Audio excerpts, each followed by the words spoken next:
here with Danganronpa 2, Goodbye Despair, for what might be the last episode, maybe. My feel is that we're like 90 minutes away from the end, so maybe if I give me one last push, make it a slightly longer episode, we'll finish it off. Maybe. Do I have anything else to say before we proceed? Nothing's coming to mind. There's a lot of stuff I don't get. If you But that was saw probably people clear. dying one by one with your own eyes by the same killing game you guys played, hope dictates that you act all high and mighty and say, "Oh, I'm definitely gonna stop it this time, right?" Hey, don't tell me that's the reason you made us go through all this. Of course we made you do it for that reason. We orchestrated this game instead of killing you outright, solely to show it off to the Future Foundation. A minute ago you were all like, I couldn't kill you because of the rules. Pickle Lane, lady. Jesus. Like 20 seconds in, I'm already mad again. Sorry, okay, it's fine. Your hope is to rope them into this also and take over their bodies too, I assume. I don't know what your plan is if more people come in and then, or if we all vote to shut down. We were forced to solve puzzles and riddles just so you could show it off to the Future Foundation? That's why you guys are chumps. You're just the bait I used to catch a big fish called the Future Foundation. But it's not my fault, you know. This game is a fight between the Future Foundation and me. You guys were just instigators in the background. But you guys already knew that when you chose to play this game, right? Just 1 second, please. That sounds as though we wanted to come to this world of our own free will. But that's precisely the truth. You guys chose to be instigators, and you were willingly taken into the Neo World program. Slow down a minute, everyone. You're telling me that we used to be bad guys? Why didn't anyone bring this up? To provide the opportunity I needed to push this battle between hope and despair into overtime. That's right. The reason the ultimate despairs began killing each other was set up by the group itself. Every time I stop playing this game, I come back to it, I'm like, I can't have been that bad. I don't know why I was so angry a minute ago. I started again, and I'm just immediately like, God, please. Someone out there in the ether, in all the cosmos, all the stars, someone must be able to prevent this from happening. Sorry. It's just your imagination. naive Makoto totally fell for the trap. Oh, and now your face is filled with a lovely shade of despair. Whoa, that despair is fucking obvious. You're here to rescue the assholes who set this up in the first place. Aaron Fitzgerald is killing this role, by the way. Don't Really, go need to blaming repeat us that. for this. Thank you. It's all thanks to you guys. This time around, I might be able to fill these guys with despair. We do not feel despair. Even if this No, was you all a feel it, trap, but not we will never regret only. coming here. And this is the only thing we could do to stop you. But nevertheless, it's all over. We will shut you down and end all of this. You're pretty fucking desperate. Oh, that's pretty fucking obvious. If you don't initiate the shutdown, those Future Foundation fuckwits are gonna be trapped here forever. Trapped?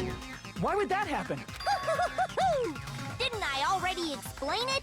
You know, the graduation exam rules. Every time she does this voice, I'm just like, Tipo, it's you! Alvin, massage my shoulders. You don't have any. Alvin, massage my stomach. Why me? There are two options, graduate and repeat, right? You just have to choose one of them and press it.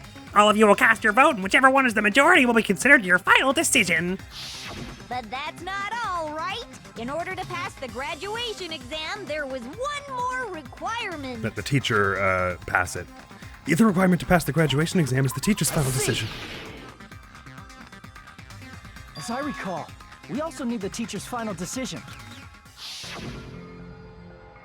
To participate in the graduation program, you need my permission as your acting teacher, you know?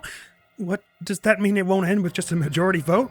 So I assume we're gonna somehow return Usami to teacher role. Chiaki's gonna like do a flying kick into the room and KO Junko and be like, Usami, do it now. After the vote, I'm gonna judge every single one of you to see if it's okay for you to graduate or not. So even if we vote, you're saying we won't graduate unless you acknowledge it. Obviously, there's no way I'd let the members of the Future Foundation graduate. So if you can't activate the shutdown, the Foundation will enter the endless Oh, right. life of Well, we can still do the repeating shutdown. brain. that doesn't need the teacher. That's only if the shutdown sequence doesn't activate, right? But that's impossible. Everyone here understands how dangerous it is to release you into the real world. I hope. We know that all too well. I mean, She's been bad-mouthing us this whole time. Oh. Looks like you shouldn't have talked so much. Out of the mouth comes evil, so they say. It's true that we fell for this Never heard trap, that, but sure. and that we run the risk of not being able to go back. But what's wrong with that? Thinking we'd back down because of something like that is a huge mistake. That's my line. Thinking your little shutdown plan will succeed is a huge mistake. Huh? You're totally overestimating those chumps over there. There's no way they'll start the shutdown sequence. Is she now trying to goad us into doing it, or does she genuinely believe that? Because she genuinely does. What a fucking moron to have said that out loud. Look upon their faces. They look like piglets who were forced to watch their mom roasting on a spit. There's no fucking way they'll initiate the shutdown just to go back to being ultimate despair. That is... well... Junko, I don't care what you say. I've decided to believe in everyone. It's true that they walked the wrong path before, but that's all in the past now. I thought we were saying Junko was so unbelievably sexy and powerful that she could just, like, mind control anyone by looking at them. So to say they walked the wrong path feels a bit of a misnomer, does it not? This is the thing I don't get about Junko's supposed powers. They're like, she's so charismatic that she could brainwash anyone to ultimate despair just by talking to him or whatever. Because she obviously didn't, like, lock everyone in a dungeon and, like, force them to kill each other to get them to that point. But then she locks a bunch of people in dungeons and forces them to get to that point, and they, like, don't fall for her shit. And I think, like, in Danganronpa 1, it's like, okay, fair enough, because Makoto's the ultimate hope, so he's, like, buffering all that. And he, you know, brings out the best in others and whatever. But in Danganronpa 2, it's people who she brainwashed already. And they and it takes her, like, weeks, and she doesn't manage to brainwash them, like, to be completely under her control like before. When apparently all she needs to do is talk to them, is what they've been saying. So I have no idea what the extent of her capabilities are. And they just, like, refuse to explain it. So I have no idea what the stakes are anytime we're battling her. It's really confusing, the way it's laid out like that. What I believe in is not their past, but their futures. I was totally waiting for a protagonist to line like that. When I crush you with despair, such ecstasy. No matter what you do to me, I will never fall into despair. Wrong. I'm not the one who's gonna make you fall into despair. That's the Mastermind's job, and they'll be appearing very soon. Mastermind? Mastermind? Someone else is coming? That can't be. It's just a bluff. I'm assuming it's either going to be, well, I guess it's one of three people. Izuru Kamakura, or we're going to see Nagito again, or Chiaki again, but those latter two are probably going to be fakes if that's the case. You should never make the last character who appears in a detective story turn out to be the mastermind. But I always fall into that pattern, so I was kind of worried about that. Enough already. What are you talking about? Oh well, let's bring him out with lots of energy. It's Mr. Izuru Kamakura! Which makes it sound like it wasn't Hajime, Kamakura? unless we're going to show that that's what she's going to say is, it's you, Hajime. That name, I've heard it before. That person was called the Ultimate Hope, but that shouldn't be all he was. That's right, I've seen a person called Izuru Kamakura somewhere. So recall that person was the founder? Is that what we're trying to get at? I see. But we don't know which of those is the truth, really. Kamakura. Isn't that the name of the founder of Hope's Peak Academy? It was written on the placard beneath the portrait of the Academy's founder. That name. It was definitely Izuru Kamakura, right? However, based on the information I know, the man known as Izuru Kamakura... If I recall, he's a super genius who acquired many talents. He was even called the Ultimate Hope, right? So you guys did read the manga. Huh? Does the founder have the same name as that Ultimate Hope guy? Is that kind of coincidence even possible? The Future Foundation might know something, right? How about it, Kyoko? Even within Hope's Peak Academy, there's very little information about a person called Izuru Kamakura. It's a mystery if such a person ever really existed. And not just that, the matter was closed without ever being settled because of that incident. If you do not know, then please allow me. Providing hopelessly skilled explanations is a quirk of mine. The reason Izuru's existence continues to be such a mystery is because the Academy hid it. We did hear something to that Why did tune. the Academy hide his existence? I think it's either because they wanted to foster ultimate hope, or we're talking about since he did the murder. If I recall, they were trying to protect their superior talent. They even called it mankind's hope, correct? However, that prodigious student ended up killing 13 student council members at Hope's Peak Academy. Izuru is the killer responsible for Hope's Peak Academy's biggest, most awful event. And you're the one who set it up, right? Information about Izuru completely vanished after that incident. We thought Junko and Ashima killed them? Oh, don't say such cruel things. Izuru Kamakura is very much alive. Isn't that right, Hajime? What? I am... What? Like I said, you're Izuru Kamakura. Huh? Alrighty. If you don't understand, I'll explain it to you till you do understand. You're Izuru Kamakura, you're Izuru Kamakura, you're Izuru Kamakura, you're Izuru Kamakura, you're... Hold on! Seriously, what are you talking about? Liar! There's no way.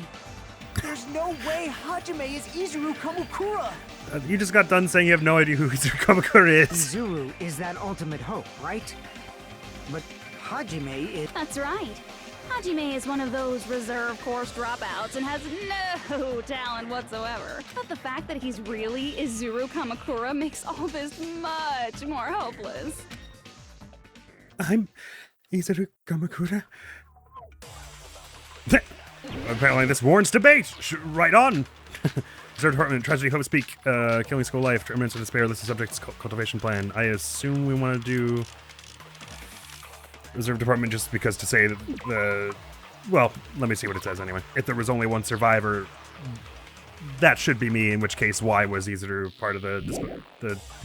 How could Izuru have been part of the Reserve Department or something? I don't know. Sorry. Good news, Hajime! Even though you were mocked for being a reserve course student, he had a talent all along. Ultimate hope. How can someone from the reserve course have Don't such look that way. amazing talent like that? In order to hide Izuru's identity. Hide Izuru's identity, I can disagree with that. Was he hidden in the reserve course? Then Hajime's name is fake? There's no doubt I'm Hajime Hinata. I've always had that name ever since I was born. All right. Then Izuru is your fake memories. Name? Hey, you weren't lying to us, right? I do not want any more last-minute plot Can you twists. imagine how much easier this would have been if we just created hope? Could it be created? Might be Izuru. Hope restoration plan? Okay, there are two things. Hid his identity or created hope. Can you imagine how much easier this would have been if we just all hit the button when we said we would? But I get it. He's got to face off with what he's actually done, you know. I'm the ultimate hope, and the current me and Izuru Kamakura are... What did Hope Speak Academy do to me? All right, hang on. Hope cultivation plan, I assume, is what we're getting at. And to create true hope by consolidating the true results of the research. So I'm agreeing with Makoto please give me that back. Hope cultivation plan. You were mocked for being a he had a talent all... How can someone have such an amazing... In order to hide it, was he hidden in the... Then Hajime's... There's no doubt I've always had that name ever since... Then Izuru is your fake name? Hajime's getting real twitchy. You weren't lying to us. I do not want any more... Could it be created hope? Kablooey! I mean, agreement!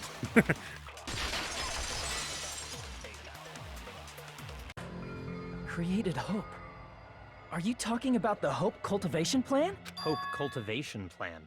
What is that? A while back, Who knows? I saw a file kept by Frankly. the Future Foundation. For many years, Hope's Peak Academy was researching a breakthrough plan to cultivate personal talent. It's true, it was a breakthrough plan. After all, it was a plan to create the perfect genius. Create? For the longest time, the Hope Cultivation Plan was the earnest wish of Hope's Peak Academy. Would that mean I'm I'm also like an AI or a robot or something? I suppose, hence the prohibited sign on my eyes. In fact, that's why the Academy was established. Part of that plan was researching the talents of Ultimates. Or the idea is that, like, because the founder looked like an old guy, I'm like his consciousness implanted into a host body or something weird. Because the plan was so important, they adopted the name of the Academy's founder and called it the Izuru Kamakura Project. Izuru Kamakura Project? Just Okay, a it sounds little like while ago, it wasn't. they I'm were not literally finally able him. to reach the experimental stage of that plan. From there, they set their sights on the reserve course dropouts to use them as lab rats. Why did they use the reserve course as lab rats? So does that mean that the mass suicide wasn't actually that exactly, but the school experimenting on all of them, and only one of them, those test subjects, survived, hence Hajime. And so their cover story for We Kidnapped 2,500 People or whatever it was, they all killed themselves. That doesn't seem like a very smart thing to do.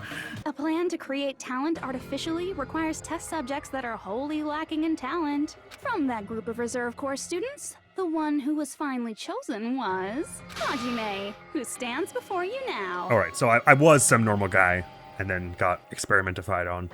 Why me? Because you admired Hope's Peak Academy more than anybody else.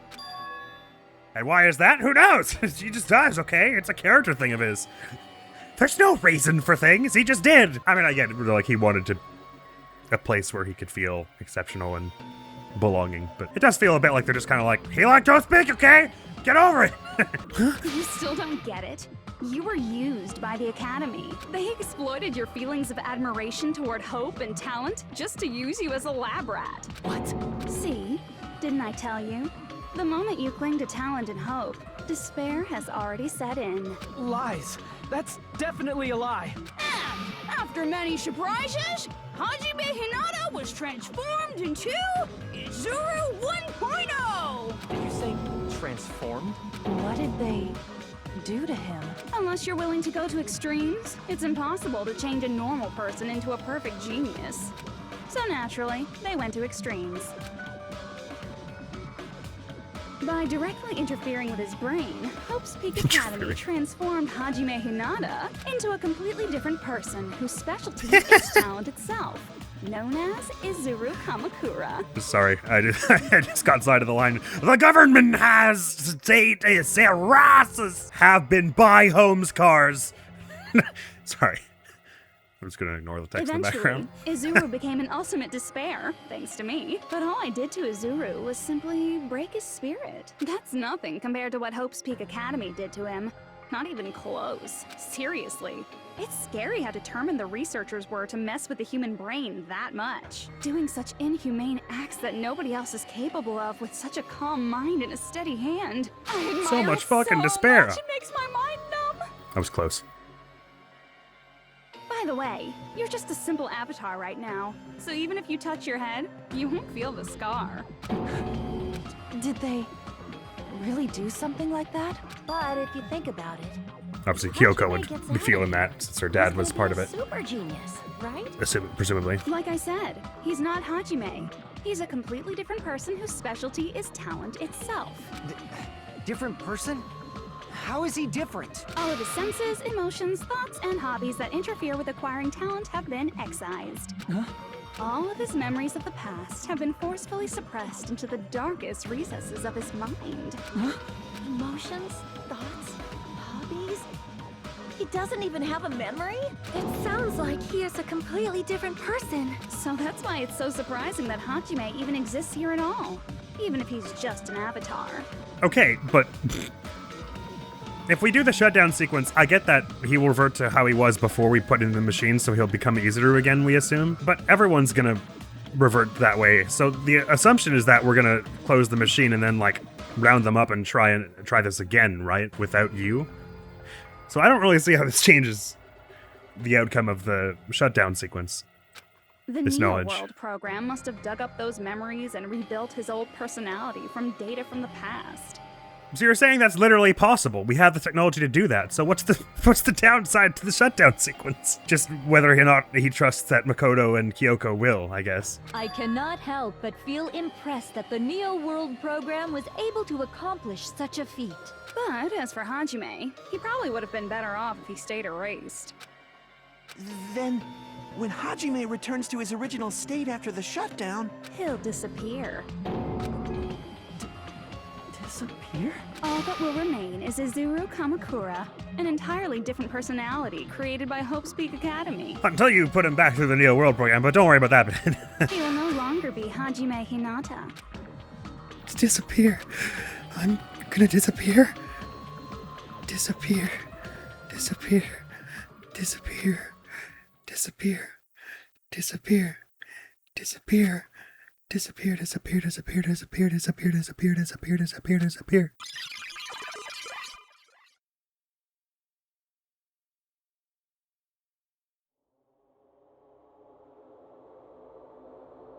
This is what he used to look like, I suppose. Should I give Izuru the same Hajime voice, I guess? But no matter what happens, it's of no concern to me. I will not be able to participate in what lies ahead. Really? I don't really understand, but I guess we have to part ways for a while. That's disappointing. We seem to get along pretty well. Hey, can I see you again? There is no reason to meet again. After all, you are boring. Your talent, your thoughts, your entire existence is boring to me. You really don't play along, do you?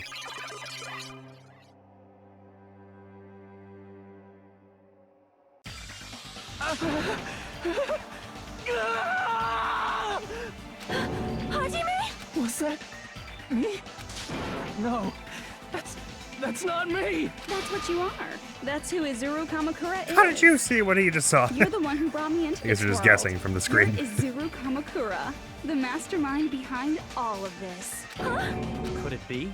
The one who uploaded you into the Neo World program was... It's not me! Just so you know, as long as your brain has been messed with, you can't undo it no matter how hard you try. What? That's literally the exact function of the Neo World program. What do you mean, Danganronpa 2 Goodbye Despair? You just got done proving to me for hours that that could be done.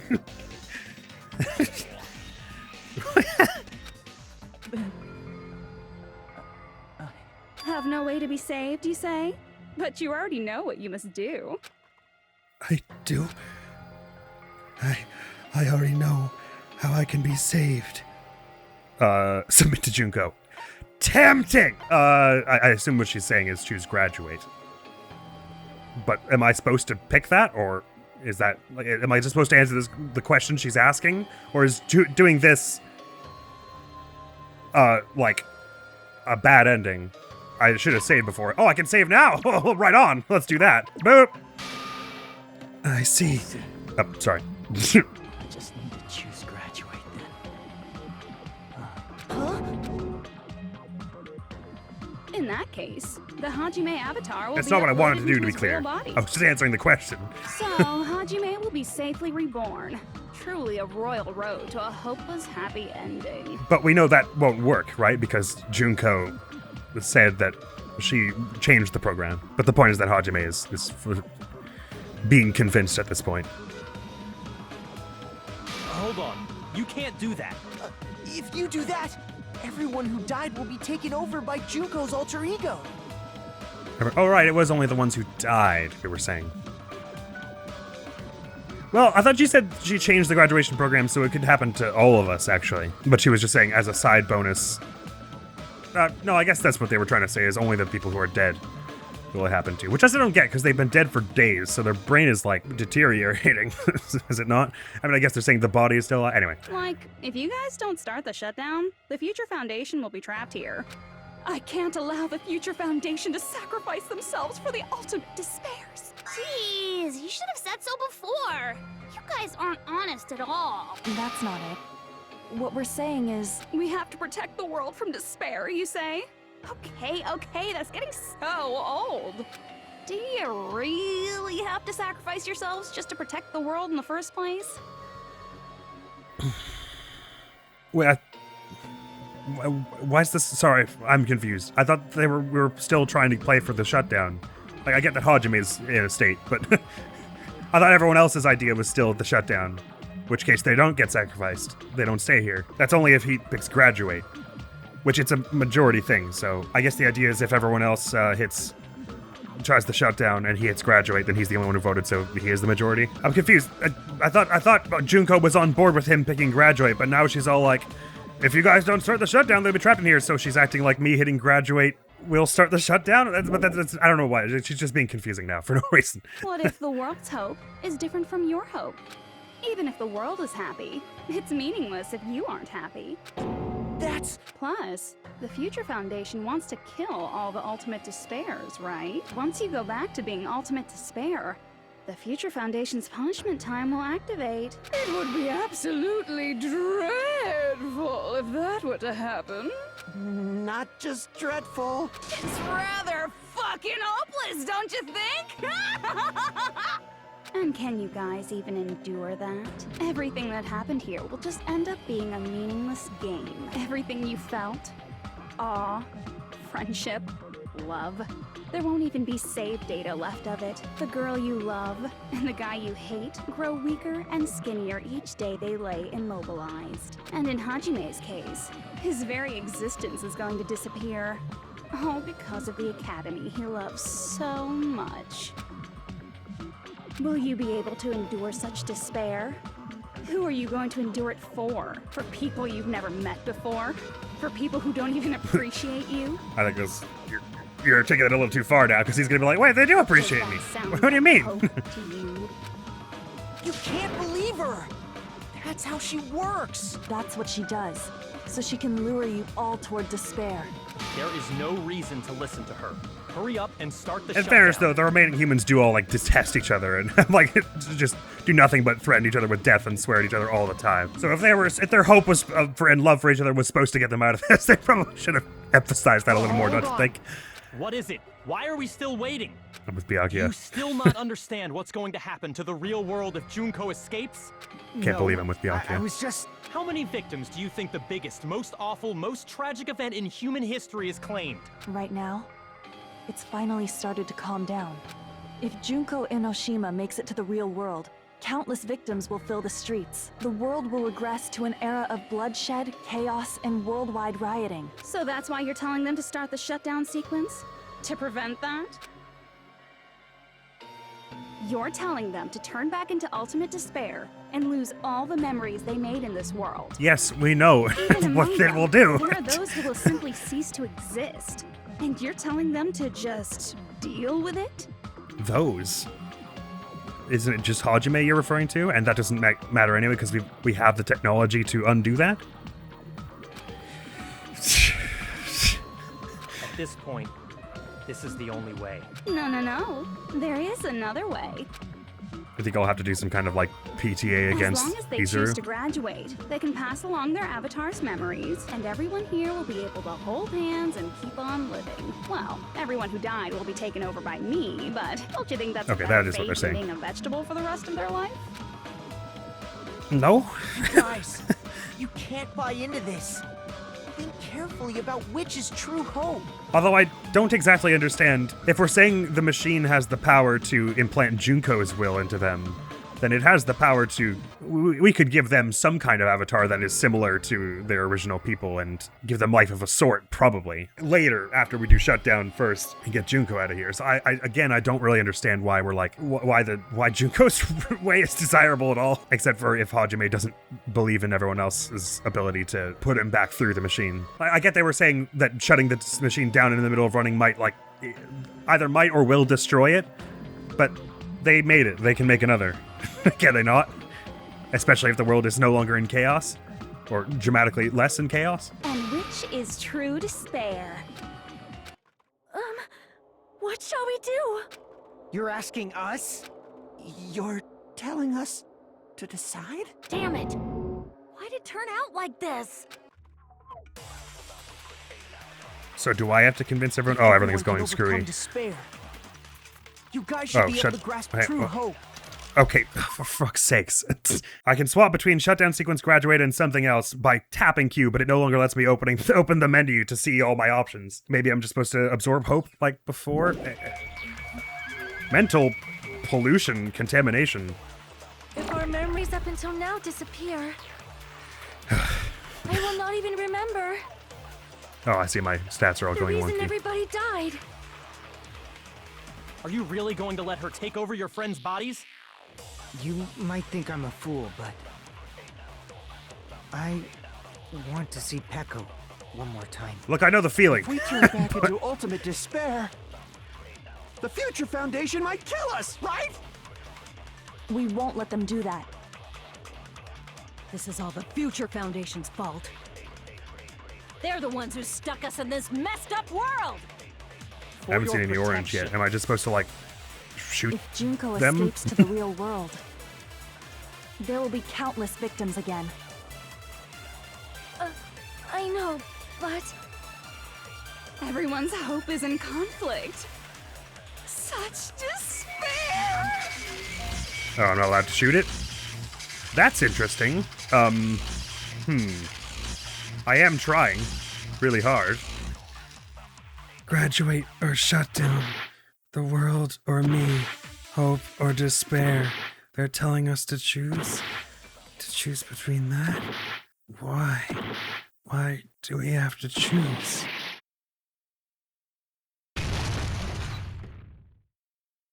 Interesting. That makes it sound like I funked that and I was supposed to do something better. Can't do it. Huh? You can't do it? I can't choose. You guys are telling us the world's going to be destroyed unless we sacrifice ourselves. And that, I can't decide. I can't choose either one. Hajime! Shut up! Leave me alone! This is just too much. Why do I have to be a part of this? I mean, I'm different from the rest of you. And I don't even have a talent. But even so, I got dragged into this. And now, my existence is going to disappear? I don't understand it at all. Both choices are hopeless. How much of ourselves do we have to sacrifice? This burden. Don't you dare make us shoulder it. There's no way we can handle this on our own. Everyone, get a hold of yourselves. It's impossible! For someone like me, it's impossible. I can't choose the future! Hope, despair, do whatever you want. It's not my problem! That's... And there's no answer. So you've chosen to make no choice at all. Jeez. Once again, this went exactly as I expected. I get so hopelessly bored when everything goes according to plan. Oh well, since I have everyone's data, I kind of figured things would play out like this. That is, unless something else hopelessly unpredictable happens. Well, I can say that. But the chance of something convenient happening is hopeless. After all, this is a game. A world where everything progresses with predetermined harmony. Fine, I guess it's okay. You don't have to force yourself to make a choice. A futureless future. I think it's fine if that exists too. As long as you don't yearn for hope, you'll never fall victim to despair. So, why did it even let me absorb it? Why was I even playing for that bit if it didn't let me do anything? That goes for me too. As long as I don't yearn for despair, I'll never need to hope for it. So, let's all free ourselves from this curse and stay here as the best of friends. Let's immerse ourselves in this tropical island life forever and If Hajime does that, I'll be pissed. Forever and ever, and ever and ever and ever and ever and ever and ever and ever and ever and ever.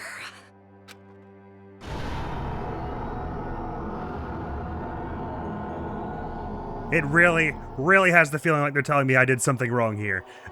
But if that's the case, oh, I'll be so mad.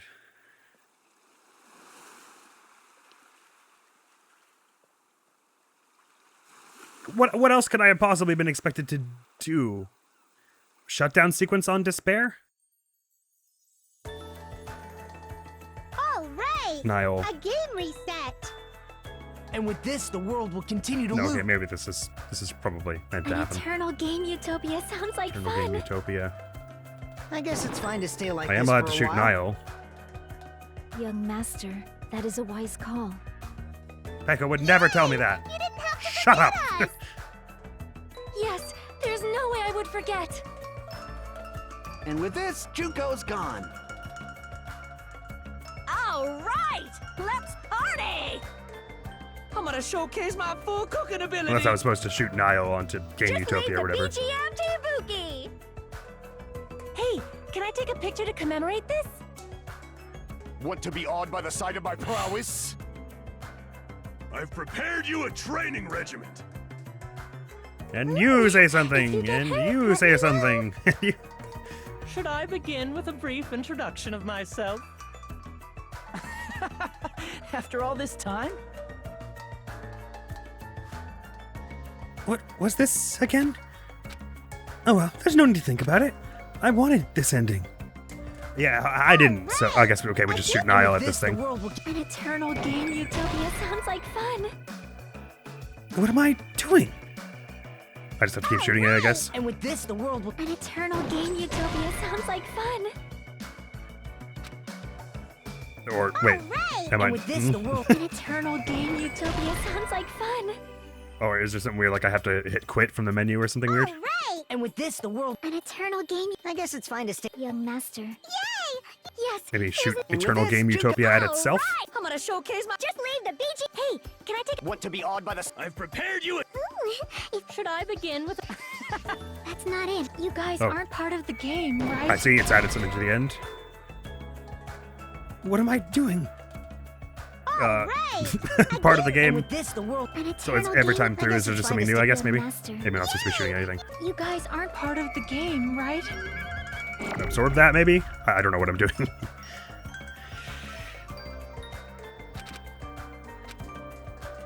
I wanted this? All right! And with this, the world will... An eternal game utopia. This world. I don't know how that counters that, but sure, alright. I shot some words and some stuff. Moving it along. Who are you?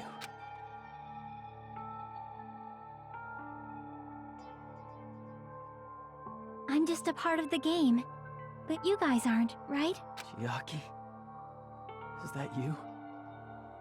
Why are you here? I figured she would come into the story once or twice more. There would be too many actual stakes if they killed Chiaki and didn't give us one more conversation with her for him to actually say what he wanted to say and whatever.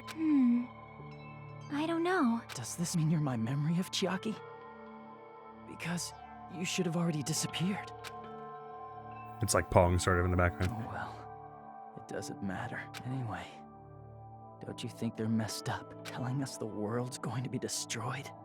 And to sacrifice ourselves? There's no way I can choose. For someone like me, I'm just not able to choose. Seriously, I've had enough. I'm tired of being mixed up in all this stuff I don't understand. Not only was I told that I have no talent at all, but if I get out, I'll go back to being ultimate despair. And on top of that, I was told I'm going to disappear too. Isn't that messed up?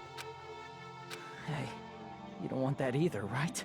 I mean, if we lose our memories, there won't be a single trace of your existence left. You're going to completely disappear, and none of us will ever remember you. I mean, if you recall the way she saw off her execution, I think you would probably know that isn't true. No, I won't. Huh? Even if I cease to exist, even if you guys never remember me again, The trace of her good deeds that remains. doesn't mean I will completely disappear.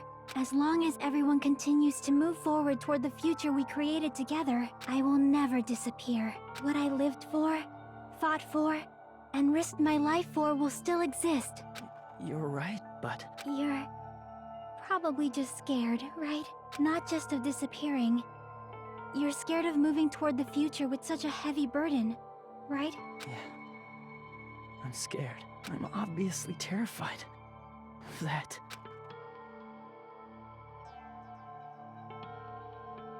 How much longer are you going to be this indecisive? Oh, I don't know. Until the scene ends, probably. This is a good scene. This is a really good scene. 20 hours ago. Didn't you want to become someone with confidence? Isn't that why you admired Hope's Peak Academy? But even Hope's Peak Academy tricked me. Hajime, you've had it wrong this whole time. So you don't need them to define. Having talent isn't the goal. There's something much more important than whether or not you have talent, right? What's important is that you believe in yourself. If you can't do that, no matter how much talent you possess, you will never be confident in yourself. Just like how you were in the past. You? Hey, who are you? I mean, you should have already disappeared, right? But past Hajime is in the past. He's not the same Hajime who spent time with me and the others in this world. So it's going to be all right. I think it's time you finally had confidence in yourself. Hey, Chiaki. Can you tell me something? Which choice should I make? I don't think she's going to tell you My that. hope? The world's hope? Which one should I choose? You guys are the only ones who have the right to decide your future. And the responsibility, too. Translation. Figure it out yourself. So you're saying I should choose for myself? But if you can't choose either future, why don't you just create one? Create? Even if this world is just a game, you guys aren't part of the game. You guys don't have to just choose a future. You should be able to create one as well. Do you think someone like me can do that? Since you're not part of the game, you don't have to worry about talent, skill, or level. You guys have a tremendous ultimate move that can overcome anything. And really, Hajime, you should have gotten a bit above level 83. I mean, all you had to do was walk. I guess what I'm trying to say is, if you just do it, things will turn out okay. If I do it, things will turn out okay. Of course. Games aren't very fun when they're easy to clear. But this isn't a game, right? Hey, Hajime. This isn't for the sake of anyone else. You have to do this for yourself. Well, I mean, keep everyone else in mind. Now then, it's But- about time you show me your cool side, Hajime. Come I agree. on. He I'll needs to do help this out for too. himself. Help?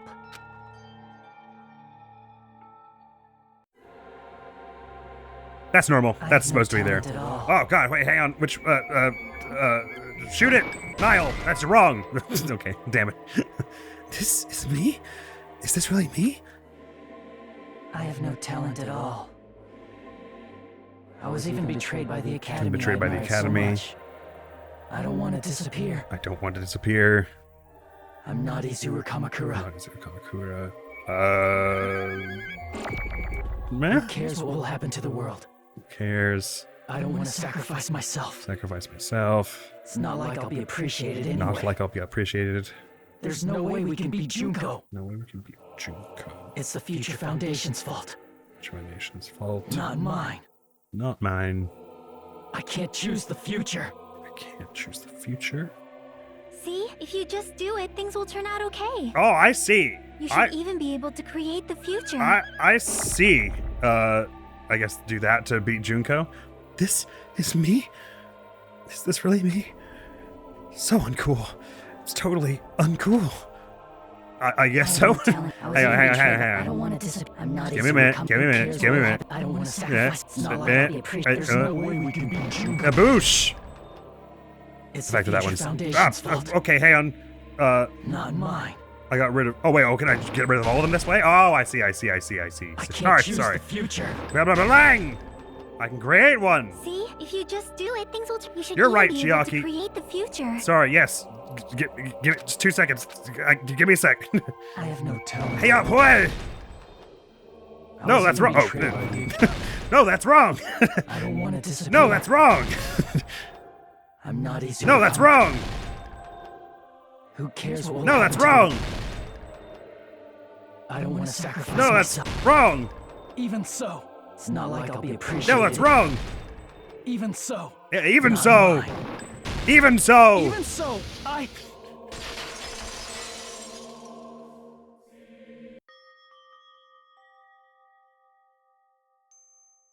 Chiaki, No hi. matter what kind of future it is, as long as you guys move toward it, I will never disappear. Everything that happened here, it won't be meaningless.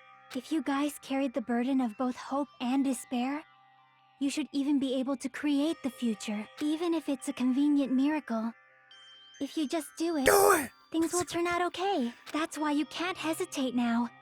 Resolve to throw everything away and give it everything you got. I'll be cheering for you too. Thanks, Skipper. See you down the line. That reminds me. And Hajime was really starting to get on my nerves, so I thank you for giving him a swift boot to the rear. I forgot to say it again.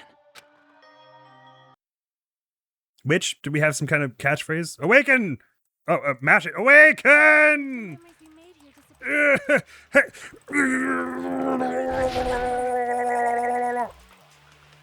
I'm awakening.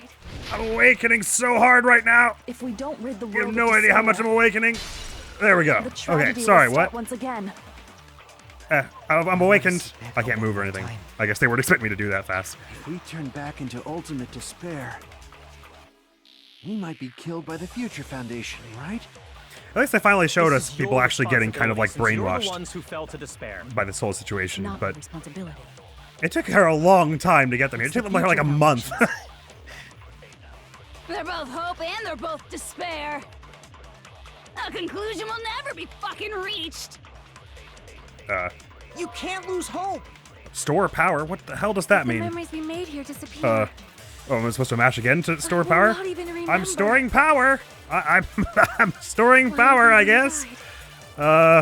Power's being If we stored. don't rid the world of despair, I guess I'm gonna like make The some kind tragedy of will super start bullet, once and then I'll again. shoot that into a conclusion that'll never be reached. Echo one more time. I'm storing power. My turn back power's into being ultimate stored. I'm We might be storing killed by the power. Future Wait, no, Foundation, that wasn't right? mashing very well there. Hang on. This is your Am responsibility. I? Have I since stored you're the enough ones who power? How fell will to I know despair. when I've stored enough power? It's not my responsibility. I feel like I'm not storing power good. It's the Future Foundation. I'm trying. I sure am trying to They're both store hope and power, they're both despair. but it's not appearing The to work. conclusion will never be fucking reached. Am I doing a bad Can't here? lose hope. Am I just? I guess I'm just supposed to mash for a while. Disappear. I will not even My remember. mash arm's getting tired. I didn't know how to be doing mashing today. No one told me. Everyone died. Hang on. If we don't rid the world of despair, I'm trying my best here. the tragedy will start once again.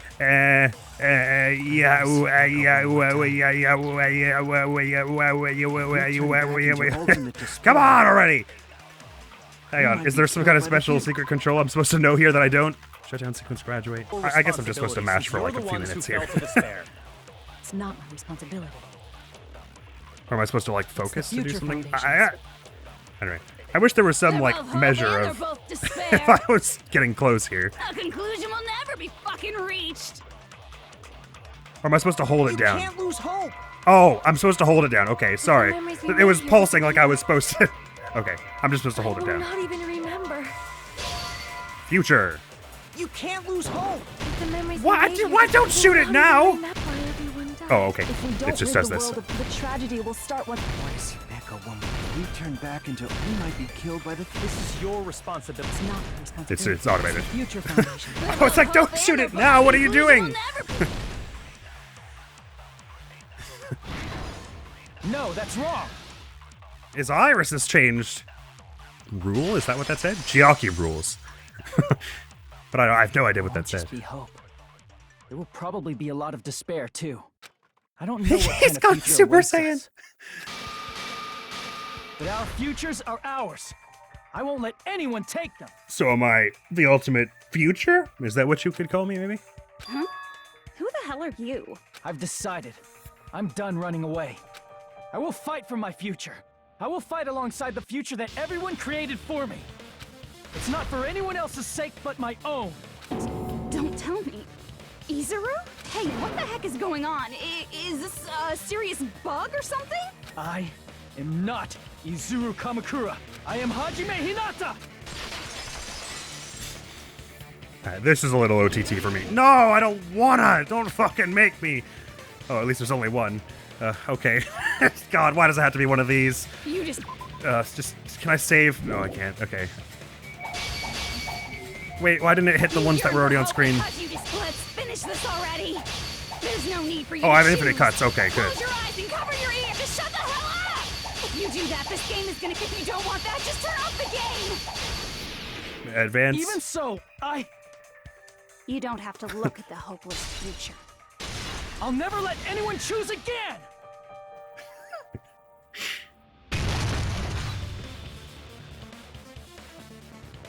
The text box popped up and no, I don't know. I guess I'll have like infinite fever or whatever, so it's probably fine. I don't want anything. You have no argument. You have no argument. There's no hope. Look who's talking. Just Oh, I don't have give up infinite already. focus, so I The probably should have done miracle this, won't but happen. the miracle never happened. Crappy feeling. I don't want anything. Izuru! I can't believe I made an AI You have no feel bad. The future will make you suffer. Just give up already. You're not hope. I don't want to lose anything. The future What will does make that you mean suffer. exactly? You have no argument. I don't You don't want want to lose anything. You have no argument. There's no hope. The music doesn't sync up. I can't do this. Just give up already. I just have to A wait for the miracle won't happen. negative time. Or no, I might make it. This crappy feeling. You won't be able to do it. You won't be able to That's do wrong. anything. No, that's wrong.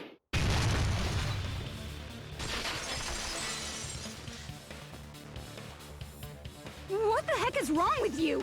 Why is there a bug like this all of a sudden? Everyone, let's shut this game down! Huh? But Don't you get it? If we start the shutdown sequence, we'll... There's never only one choice to make. There's no way I'll allow things to end this way. The future everyone has created for us should have more possibilities than that. Let's leave this place with confidence, and from there we can just create it on our own. The future that we want. What are you saying? There's no way something that convenient is going to happen. It wouldn't be strange if a miracle happened. This isn't a game. We can change the future as much as we want. Even if you talk big, if you leave here, you're just gonna forget everything. That goes for everyone else! We just have to press these 2 buttons at the same time, correct? I wonder. I do not really understand it myself, but I just saw it. A glimpse of your future? When my body felt so heavy that I could not move. When I felt as though I was sinking into a deep black sea. It was at that moment I somehow heard Hajime's voice. And though it was just a flash, I saw it. Like a lighthouse beacon shining across an ocean of darkness. A warm, yet resolute light. The one who shined that light. It was probably... Ibuki, if I had to guess. You saw it too, right, Hajime? The future we are going to create from this moment on. It is also the future that everyone has created, right? Then, there is no way we can stop now. Seriously, that's a suicidal decision! I'm well aware it might be an act of suicide. There's no telling how this will play out, but... I heard her voice. In fact, I think it was the first time she ever yelled at me. I can't stand on my own 2 feet if she keeps treating me like a damn kid. I don't like thinking about complicated stuff. There's someone strong worth Fair fighting. enough. Fight. It's just who I am, you know? That's what it means to be confident, right? Then, I guess. I'm gonna choose this! That's a stance you can have, why not? This sure is getting annoying again, but if you're saying you're gonna do it, there's no way I can back out now. If I don't have any place to go back to, I should at least protect this place no matter what. I don't really know what that means. Kazuichi, but alright. Why? How can you guys throw yourselves back into the depths of despair? Because we believe. Huh? We believe in our future. That's what makes us different from you. We believe that if we try new things, even difficult things, that everything will turn out okay. We believe we can even create our own futures. That's impossible! That can't be hope! It's not even despair! What is this? Hajime. Okay, let's all take it down. Thank you. I'm not the one you should be thanking. Huh? That'd be Chiaki, I imagine. Alright, sure. We done completed a trial. Sure thing. As ever, the only rank I can achieve in this game is a B. Well, let's get started. But it would be annoying if it would change now, I guess. Huh? It's not the end, right? This is just the beginning, right? First, we need to let this game world end. And from that point on, we're the ones who are going to create.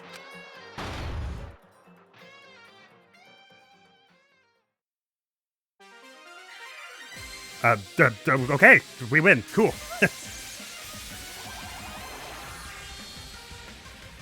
That brings Usami back for reasons, and she is the teacher, so she... Well, we don't even need the teacher's thing to... we don't need the teacher's approval for doing the shutdown. So this is just for fun, basically. Usami showing up and heading Junko a bunch. I mean, it's fun for someone, I imagine.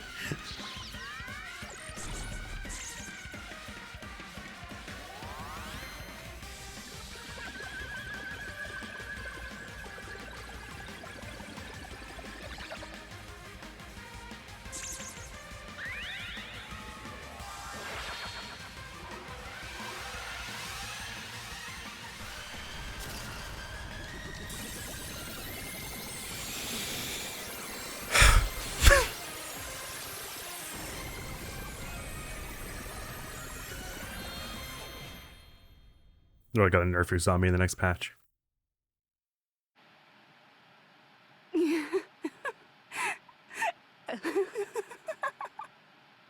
Man, this is absolute despair. I feel despair upon despair and despair toward despair yet again. How fun. Once you've experienced the despair I've suffered, there's no turning back. Living in the shadows of past memories. That's too sad, you know? Oh, you know the word sad? But I guess I no longer have to hope for despair. That is just so hopeless. You know, at least until the third game. When they find some other reason to bring you back. Which I assume will happen. I don't know that for a fact. Just now? Maybe they'll actually make a new villain. Why did Usami appear? She should have already disappeared. Yaki, there are no answers in this game, okay? Stop asking questions. I guess it's just as Hajime said. At least this wasn't the ending prepared for them. This was the ending they created. Are you saying they're moving towards such an uncertain future on purpose? Even so, the only thing we can do now is leave it to them. You guys not there for that discussion? I mean, they shouted all that pretty loudly, I thought. This game world is going to end soon. There is nothing more we can do. Regardless, there's no need for us to do anything. Don't you have to choose to do with them? Because it needs at least 8 people? You mean you don't have to do anything after that, I guess. You're saying you already did it.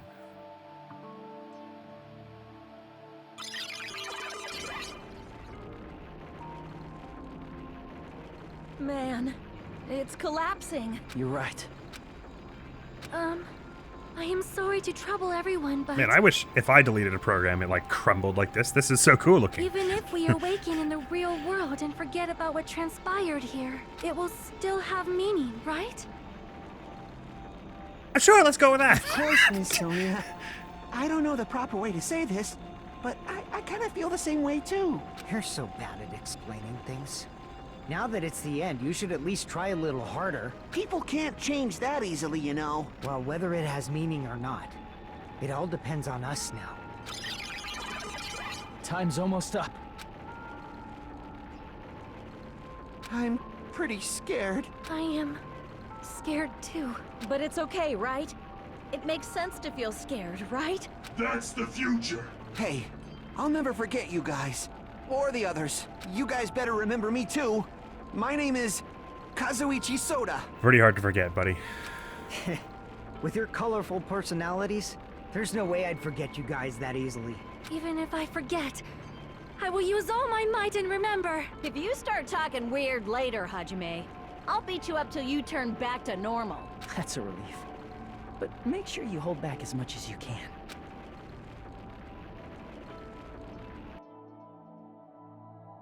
Think it'll be like the first game where they don't actually show us anything beyond that? So, this is the end. But it's just the beginning. Isn't that right? It doesn't change how scared I am. I can't help feeling scared. So scared, but... Thank you. Thank you, Chiaki. Phew. Oh, thank God he actually said it. Said it. I was going to be so annoyed if he didn't. You might have managed that a little earlier, if I'm honest, but... Me too. Thank you. I'll never forget about you guys. I'll never, ever forget. I'll be cheering for you guys from now on. From somewhere. 'Cause we're all friends after all. The downloads folder. That's where. Game over. Chapter 6. This is the end. Goodbye, Academy of Despair. End. Danganronpa. You don't say.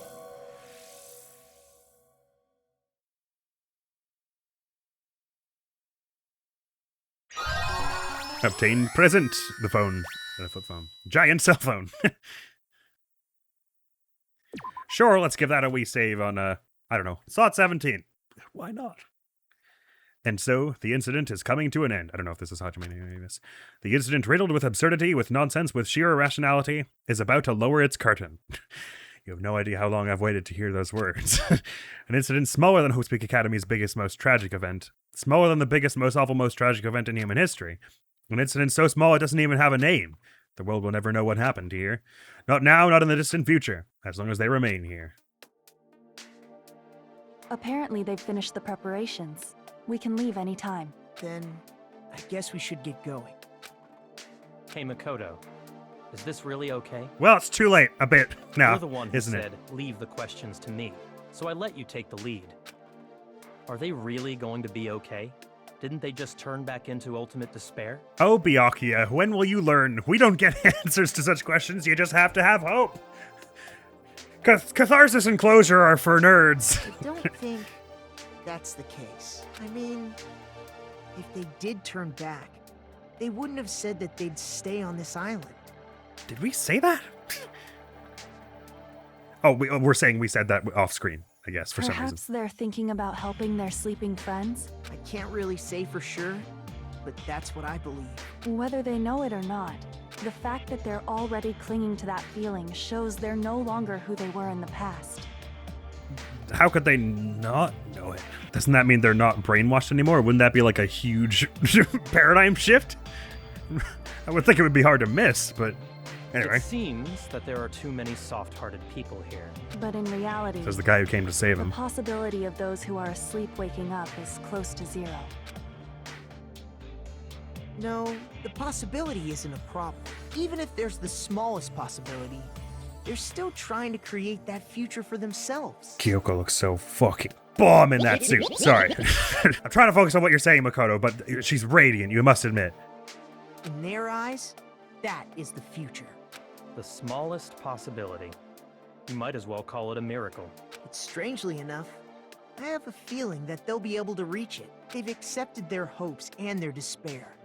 And they're trying to create their own future. And maybe, for people like that, miracles are inevitable. Don't you think? As cheesy as ever. Seriously, you haven't grown up at all. Haven't grown up? That's the main reason we decided to come with you. Well, who cares? I guess I'll respect your decision. This time. We came with you because you can't be fucking trusted to be left on your own without doing anything stupid. However, what comes next is going to be difficult for us. Real nice, guys. Leaving them on this island. If the higher-ups at HQ find out about this, it will definitely cause a scene. We need to work on concealing it. That's not a problem. And what do you intend to explain to HQ? About that. I was gonna think about it while I was on the ship. Good luck. I'm not going to help you that much. Huh? Why? You should at least be glad that we decided to respect your decision. Fine.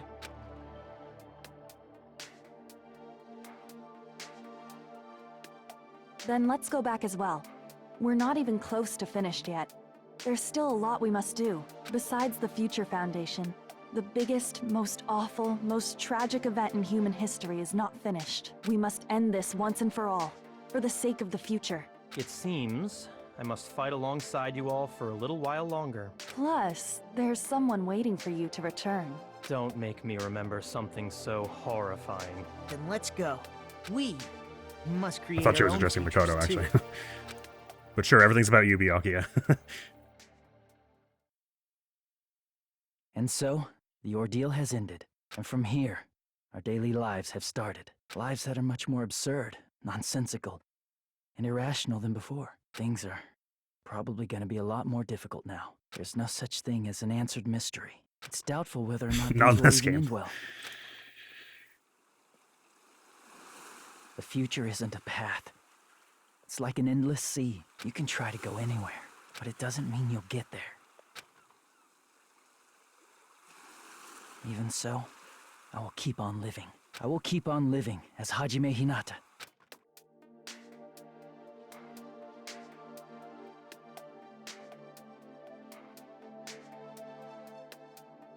Ah, right on, buddy. Good stuff. Sorry. Lies here. I thought that might have been the last thing. Oh, okay, epilogue, the day before the future. Right on, buddy. Sorry, I came in there about like 11 seconds too early. Right on. Good stuff. Like to hear it. Nice. That's time for credits then, surely. that sure sounds like credits music to me. Oh, grand. Wonderful. How long did that take? 70 minutes. So I was not far off when I said we were 90 minutes away from the end. Ultimate Swindler. Alright.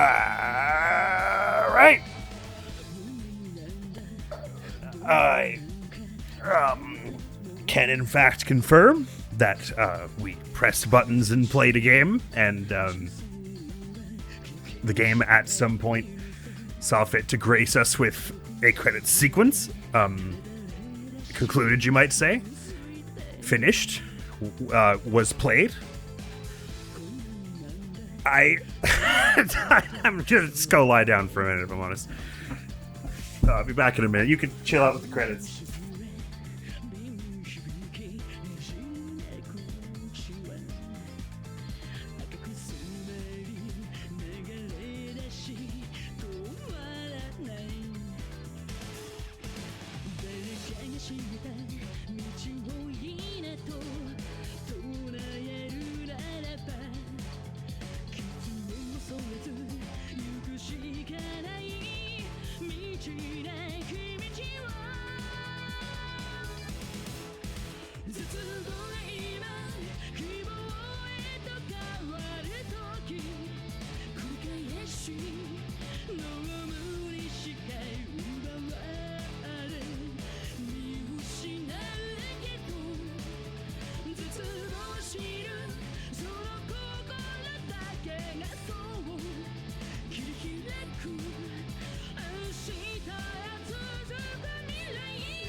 Hi, how's it going? Hi, how you doing? It's me again. Sorry, you know this game exhausts me. Sometimes I just need to lie down. We've obtained a present Easter egg. Go us. And we saw me strap. I thought they were all discarded on the beach. And Danganronpa if. Good. Alright, so we've got island mode, an alternate storyline where Monokuma lost against Usami, kind of like the chill, like resource gathering thing at Danganronpa 1, and novel. You can read the light novel Danganronpa if, written by that amazing writer. That one amazing writer. And we could do some kind of game like this later on. We'll just hang out in 4th Island here. While I do the end review. Where's a nice place to be? This feels cozy right here, right against this brick wall. So we did it. We survived Danganronpa 2 Goodbye Despair. As I was fearing, that ending basically didn't answer any of the questions I cared about. The answer to the question, who is Hajime Hinata really? Because I didn't feel like I had a full picture of what that character was before the end of the game, was he's Izuru Kamakura, a guy we introduced in Chapter 5 who I don't have a full picture of the idea of who he is really. I think we're supposed to just be like, well, you know, judge him by his actions in the time you know him, but I was finding that really hard to get a grip on as well. But anyway, so broad strokes, so you remember I ended the first game, you might remember, I shouldn't say you remember, you might remember I ended the first game by saying, this is so loud, by saying something like, in the state it's in, I would give, if I were to score Danganronpa 1, it would be like a 23% out of 100. But with very minor changes, it could be like a 95%. Like, I think it's that close to being a perfect game. If you just changed like 20 small-ish things. I don't quite feel the same way about this one. I would say the finished product, or the product we have, I shouldn't say, finished product is probably a bit generous. The product we have is a little better. It's probably like a 47% out of 100.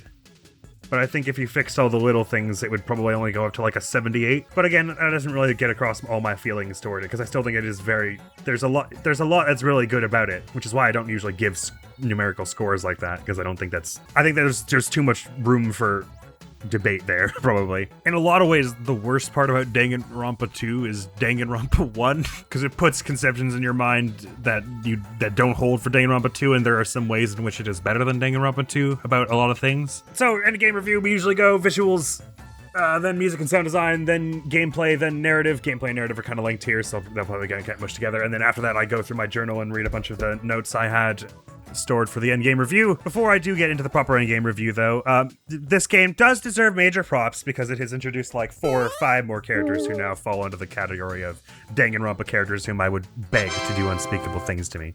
So props there, kudos. Chiaki obviously rules. Pekko's a darling. Pre-Danganronpa and about-face Mikon's pretty sweet. They have my whole heart, and they're very sweet. This game is good at making lovable characters. Not always good at keeping them lovable. I don't have loads to say about the visuals, because they're of a similar caliber in a lot of ways to Danganronpa 1. Again, the art style is all gorgeous. I think it's like perfect, and it suits the characters and their designs and the worlds and their designs really well. The like calm side of things is a little weird in this game. Like, I don't really, it seems like it's taken a big step back from Danganronpa 1. I don't know if it's just the PC port or what, but every texture has this weird, like, sort of blue outline around it. Like, you can see this building in the background here. Some of them are, like, they, like, just get green halfway through, like in the Island 3. There's still all that glitchy stuff at the top left. The skybox is, like, randomly invisible and stuff. So, like, art styling's beautiful. Visual fidelity, there's a lot of weird stuff going on in this game that it feels like... I'm not saying it would be easy to fix, because I don't have any experience with really at all with graphic engines like this. Certainly not developing what was originally for a PSP title. But I am like, that's not easy to miss, right? So I guess they just like threw up their hands at some point. We're like, we've got a deadline to meet, which to be fair, I mean, this game came out in 2012 and the original was 2010, right? So I don't know if it was like they were signed on for a trilogy deal at that point or what, or if it was more like the first one did well, so 6 months after that, Spike Chunsoft was like, make another, and they only had like a year and a half. I mean, that would explain a lot if they only had 18 months to do this. And if that is the case, ridiculous kudos for even attempting to release it. I wish they had given you more time. Generally, the whole aesthetic, which goes to sound and music also, I kind of like Danganronpa's ones a bit more, but I think that, they're going for a different theme somewhat. The themes of the games, there is like a through line, but they focus on different things, and Danganronpa 1 is very much about that like isolation and breaking of the human spirit, so that sort of claustrophobic feel of the of Hope Speak in the first game, that makes more sense for that game than it does for this one, but I did like the way that kind of got pulled off better, I think, with like the darker color palette and the patterned tiles of the school and everything to give it that kind of slightly condescending and sanctimonious feel to the architecture, and it also fits the sort of darker vibes of the game. I mean, obviously the games get silly, but they're dark overall. But I like the visuals. Like before, I think that's probably about the extent of what I have to say about them past that point. Music, again, it was pretty bumping like in Danganronpa 1. The theme we're listening to now, Love of Survival, is probably one of my favorites, which I think maybe appeared in one of the side modes in Danganronpa 1 also. I prefer Danganronpa 1's investigation theme. There was just something a bit more like film noir about it that was really cool. But this one was cool too. I like that they reused a lot of the themes, like they didn't compose all new themes for everything. Sometimes the theme in the first game just fit what they were going for here as well. And so that's just shows good sense. I mean, sometimes they reorchestrated them and whatnot, but like rearranged them. But it was the same theme, so I appreciate that design sense to be like, if it ain't broke for some of them. But still coming up with a bunch of new themes also. Music was good, possibly because I wasn't as engaged in this game from the start. Less of it stuck in my mind as did with Danganronpa 1. Like, I still regularly, like, mentally come back to the general, is it called Beautiful Dead? The, like, gloomy, moody exploration theme from Danganronpa 1 anyway, with all the synths and everything. I felt like that, like, really captured the specific mood that I felt when playing Danganronpa 1 through those early chapters. That I associate that theme strongly with it, whereas this theme, I mean, I guess the sort of like tropical exploration theme that you're hearing right now, it is like, it's suited to the island, I suppose, but because I didn't have quite as strong an emotional investment from the start of this game, I suppose I don't really like have the same attachment to that theme. There is a holistic element to some of those things, when it's something as complex as art, music. But yeah, I don't feel like in terms of I mean, aside from the weird visual bugs and stuff, which really, I mean, they don't hamper things all that much since it's not an action game, I guess. It's just like super distracting. The visuals and art and sound design, it's all pretty good. I can't say that I would have had them do much different, I guess. Save, hopefully, giving them more time to iron out some of the weirdnesses. Which, again, if you can get away with it in any genre, it's one where you don't have to do a lot of action, so that the visuals aren't detracting from your focus or whatever. And in terms of aesthetics, I was saying in Danganronpa 1 that I felt like the contradictions in the trials, like countering with a truth bullet, which is like the main thing you do in the non-stop debates, also known as the whatever they called them in this game. They changed the name, did they not? I can't remember. It definitely aesthetically is like more satisfying. It's a bit more sudden and powy. There's more like haptic feedback to when you get a counter in this game, so I'm happy about that. Drifting into gameplay and narrative, I imagine this will be a slightly shorter endgame review than Danganronpa 1, because a lot of the same praise and complaints hold. I don't even know where to begin. It probably goes without saying that the minigames are silly. I would prefer the game without them. The rebuttal showdown, I don't exactly mind in theory. It's just that I feel like there's too much trial and error in it. The idea is you have a limited number of slashes, some words come on screen, you cut them with the sword, and you're trying to cut them in a specific way that conserves as many uses of your sword as possible, basically, while not cutting the orange words if they show up and actually using your evidence on them. But it is very misleading because A, it doesn't explain ever at any point how to do the extra damage move, which is vital for some of them. They're just like, figure it out. And I still don't really understand how it works. I thought it was like, go one direction twice and then the opposite direction. Like up, up, down. But sometimes it wasn't that way. Furthermore, sometimes they are tactically expecting you to wait for multiple phrases to be on screen at once so you can use the same blade to cut multiple. But there's no indication whatsoever if one will stay long enough for that to happen. So the first time you there are some times where if you don't know what's going to happen, you're going to have to do it multiple times. I don't know what would have been wrong with either making every statement have an equal amount of runtime, like they always stay for 5 seconds so that you can know if it gets to 4 seconds and another one hasn't shown up yet, it's time to cut this one. Or if you wanted to give them different lengths, I don't know why you wouldn't give them a little timer to show us when they're about to go away. I didn't even get that the thing above them was a health bar the first few times I did it, because they were like, make sure you cut the right way to get them. So I thought when I whacked it and it didn't break, that it was like, it's because I hit the wrong direction, and I didn't understand what that meant. Also, they said specifically don't cut the orange words, and when you cut them, they turn like an off red, which could look a bit like orange to some who are not gifted with colors, perhaps. So I don't know why you wouldn't just like make it a different color. Why whacking them and lowering their health turns them toward the color you told me not to hit. It feels like it's the one color it shouldn't turn when you whack it. The logic dives, I think, take too long, considering there are no obstacles for large portions of it, and even when there are obstacles, they don't deal enough damage nor slow you down enough to the point that it has any impact on whether you survive or not, really, speaking generally. And it's a situation where generally the only reason you have to really go faster is because you're bored and want it to be over. And usually if you're going faster, that's the only time you're gonna get, like, fall off stuff or hit stuff. I suppose we had a few of the skills turned on before I even did the logic dive for the first time, because I was like, this sounds like a nightmare. And it wasn't actually all that hard in the end. So I was making it easier by like giving myself the speed upgrade and whatever, but I think if they just like made them about a third of the length each time and made it a little more fast-paced, it would feel a bit more pointful, perhaps. I don't feel like I ever ended up hitting that point that I thought I was told about where you had to like react within a half a second to something. And so I must have just, it must have passed me by, unless people were just referring to some of the dumber rebuttal showdowns. Hangman's Gambit, which I'd like to just remind everyone that's not how Hangman works. You don't have to do it in order. They should call it like spelling bee or something. But I mean, we don't have spelling bees in Japan because characters they're pronounced the same way that you use them in a word, so the spelling bee would be pointless, I think, is how that works. But I just wanted to be clear that's not how Hangman works. Again, it doesn't do enough damage to be all that scary. I mean, in part because the ranks literally mean nothing in this game, because all they do is get you coins, and you get coins by just holding A on the keyboard at other times. So you have less incentive to do well in the trials than you did in the first game, but also because this game gives you that ability you can get from like chapter 1 where you could just regenerate health, which is extremely overpowered. You basically can never die from health anymore. That one takes too long. I guess that's one situation where it would be, because it was originally designed for PSP, it would be a lot harder to do on stick. So fair enough there. Although if that's the case, I said this about the Man of Medan, which we recently completed. I don't know if there's an obvious problem that it's way too easy with mouse. I don't know why you wouldn't just make it so that if you're playing on keyboard and mouse, it gets harder. Like if the letters move faster or whatever. But like we saw by the end, it actually doesn't really matter if you let yourself get hit or not. So it's fine. It's a real dick move that the letters can come in underneath your UI and hide.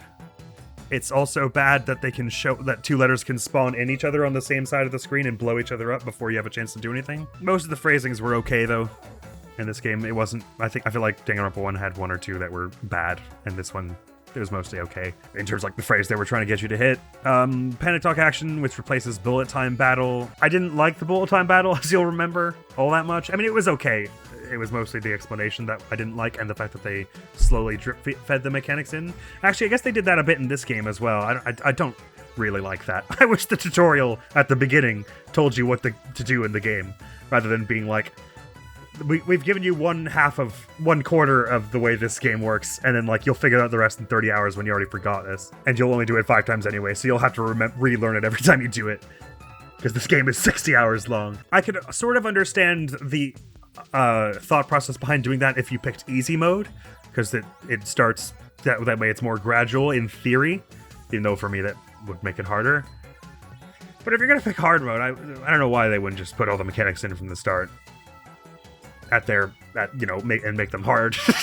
The new way of doing it, I don't find it as satisfying to play a rhythm game where you're barely pressing the buttons because you're mostly just holding them down and waiting. But the real thing that messes it up is the fact that it constantly lags and desyncs the beat with the music. So it's no longer a rhythm game. It's a rhythm game where the music has nothing to do with what you're seeing. It's just there to distract you it's like the one thing you. Anyway, it's not great anyway.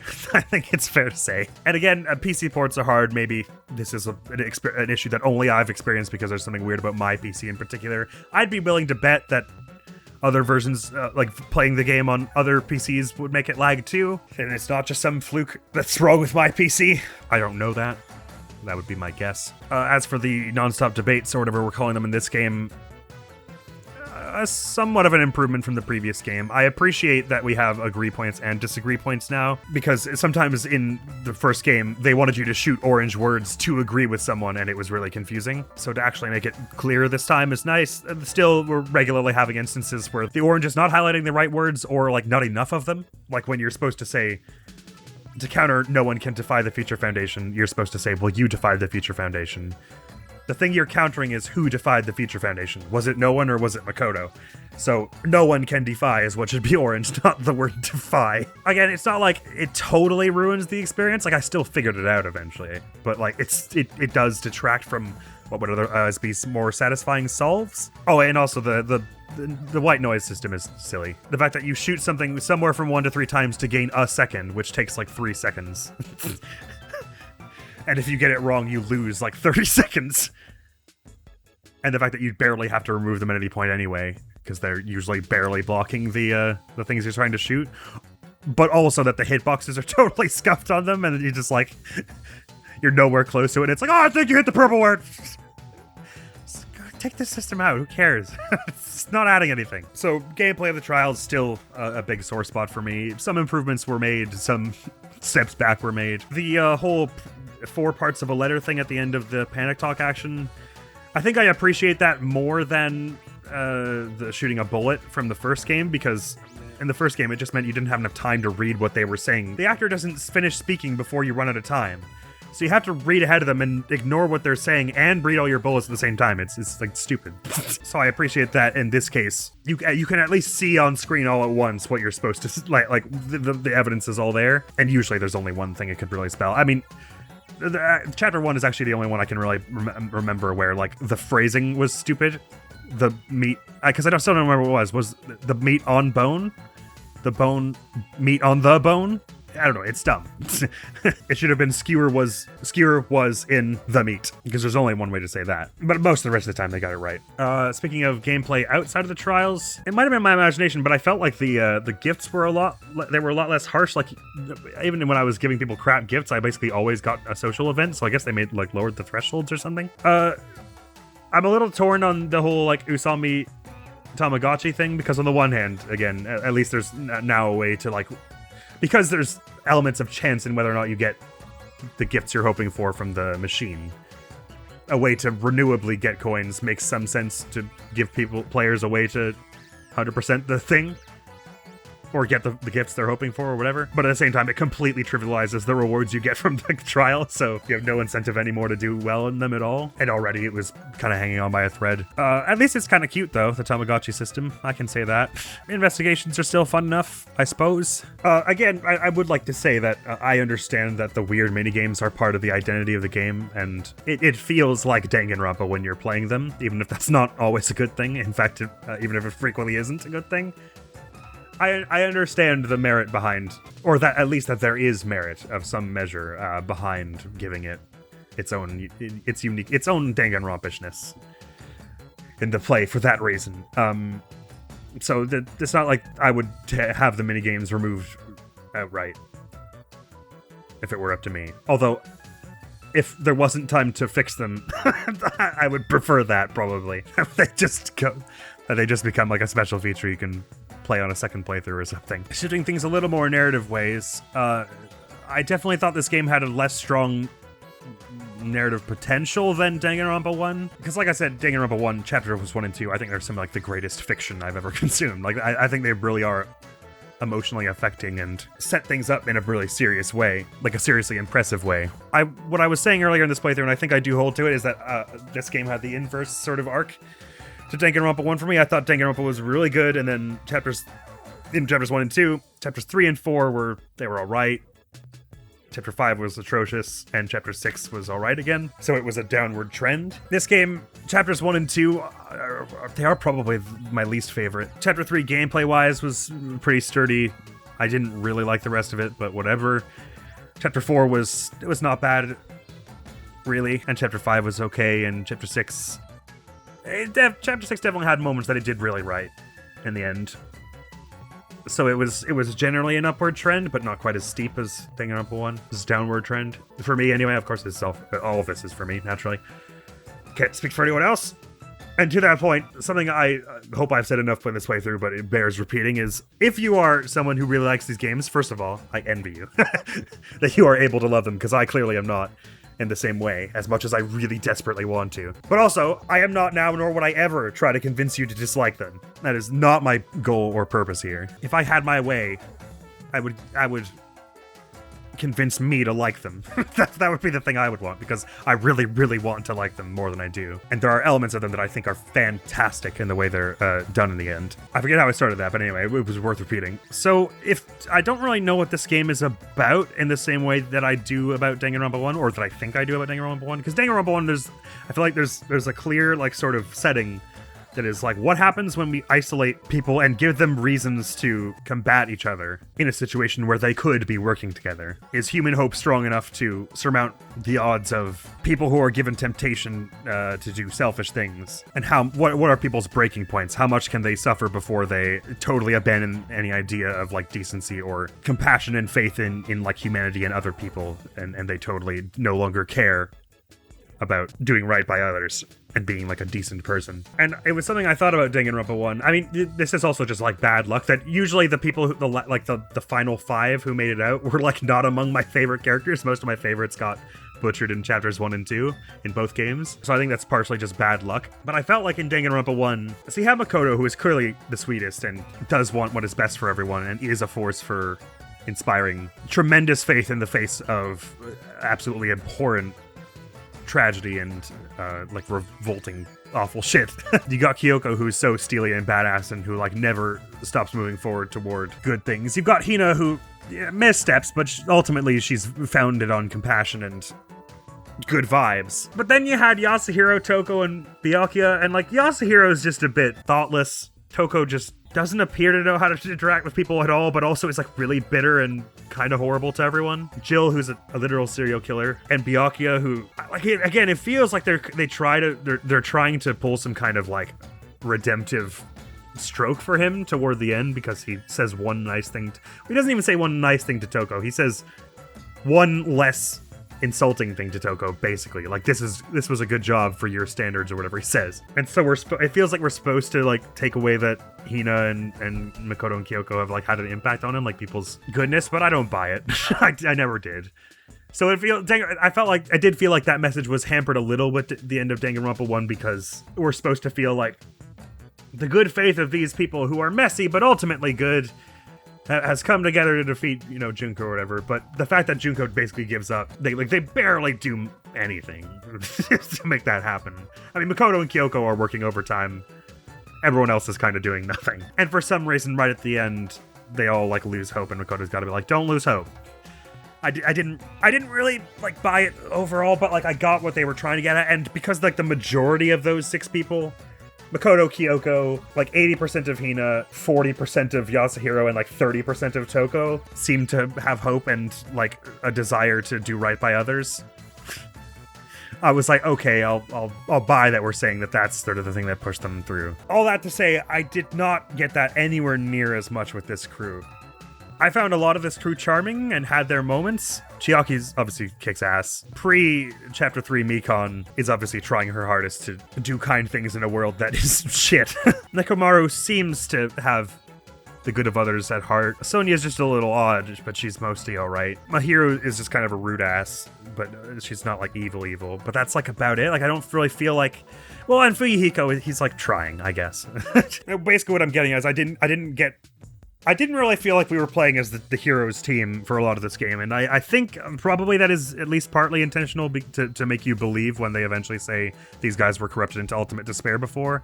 You're supposed to be like, yeah, well, that makes sense. They kind of suck. And so it's a story much more about redemption than like the overwhelming power of hope or whatever, which is why they kind of come to the end. They're all like, what is this? It's not hope, it's not despair, it's just a longing to see the future, because these people were overwhelmed by despair, but they're recovering now, so they're not quite at hope yet, but they're at something a little more primal or something. I did feel like this cast, though, there was a way too much emphasis focused on them just, like, having totally vitriolic responses to each other and like detesting each other and wishing for torture and death upon all the others. Probably due in part to the fact that most of the people I hung out with throughout the game died, so I didn't get to see like the sweeter sides of a lot of our surviving characters, which is just always a gamble you're gonna have when you make your game like this, I guess. But so for an example of what I mean, in chapter 3, I think it was, we got those 2 optional scenes where we did the fireworks with Ibuki, and we did the little jam sesh for in Mahiro's honor.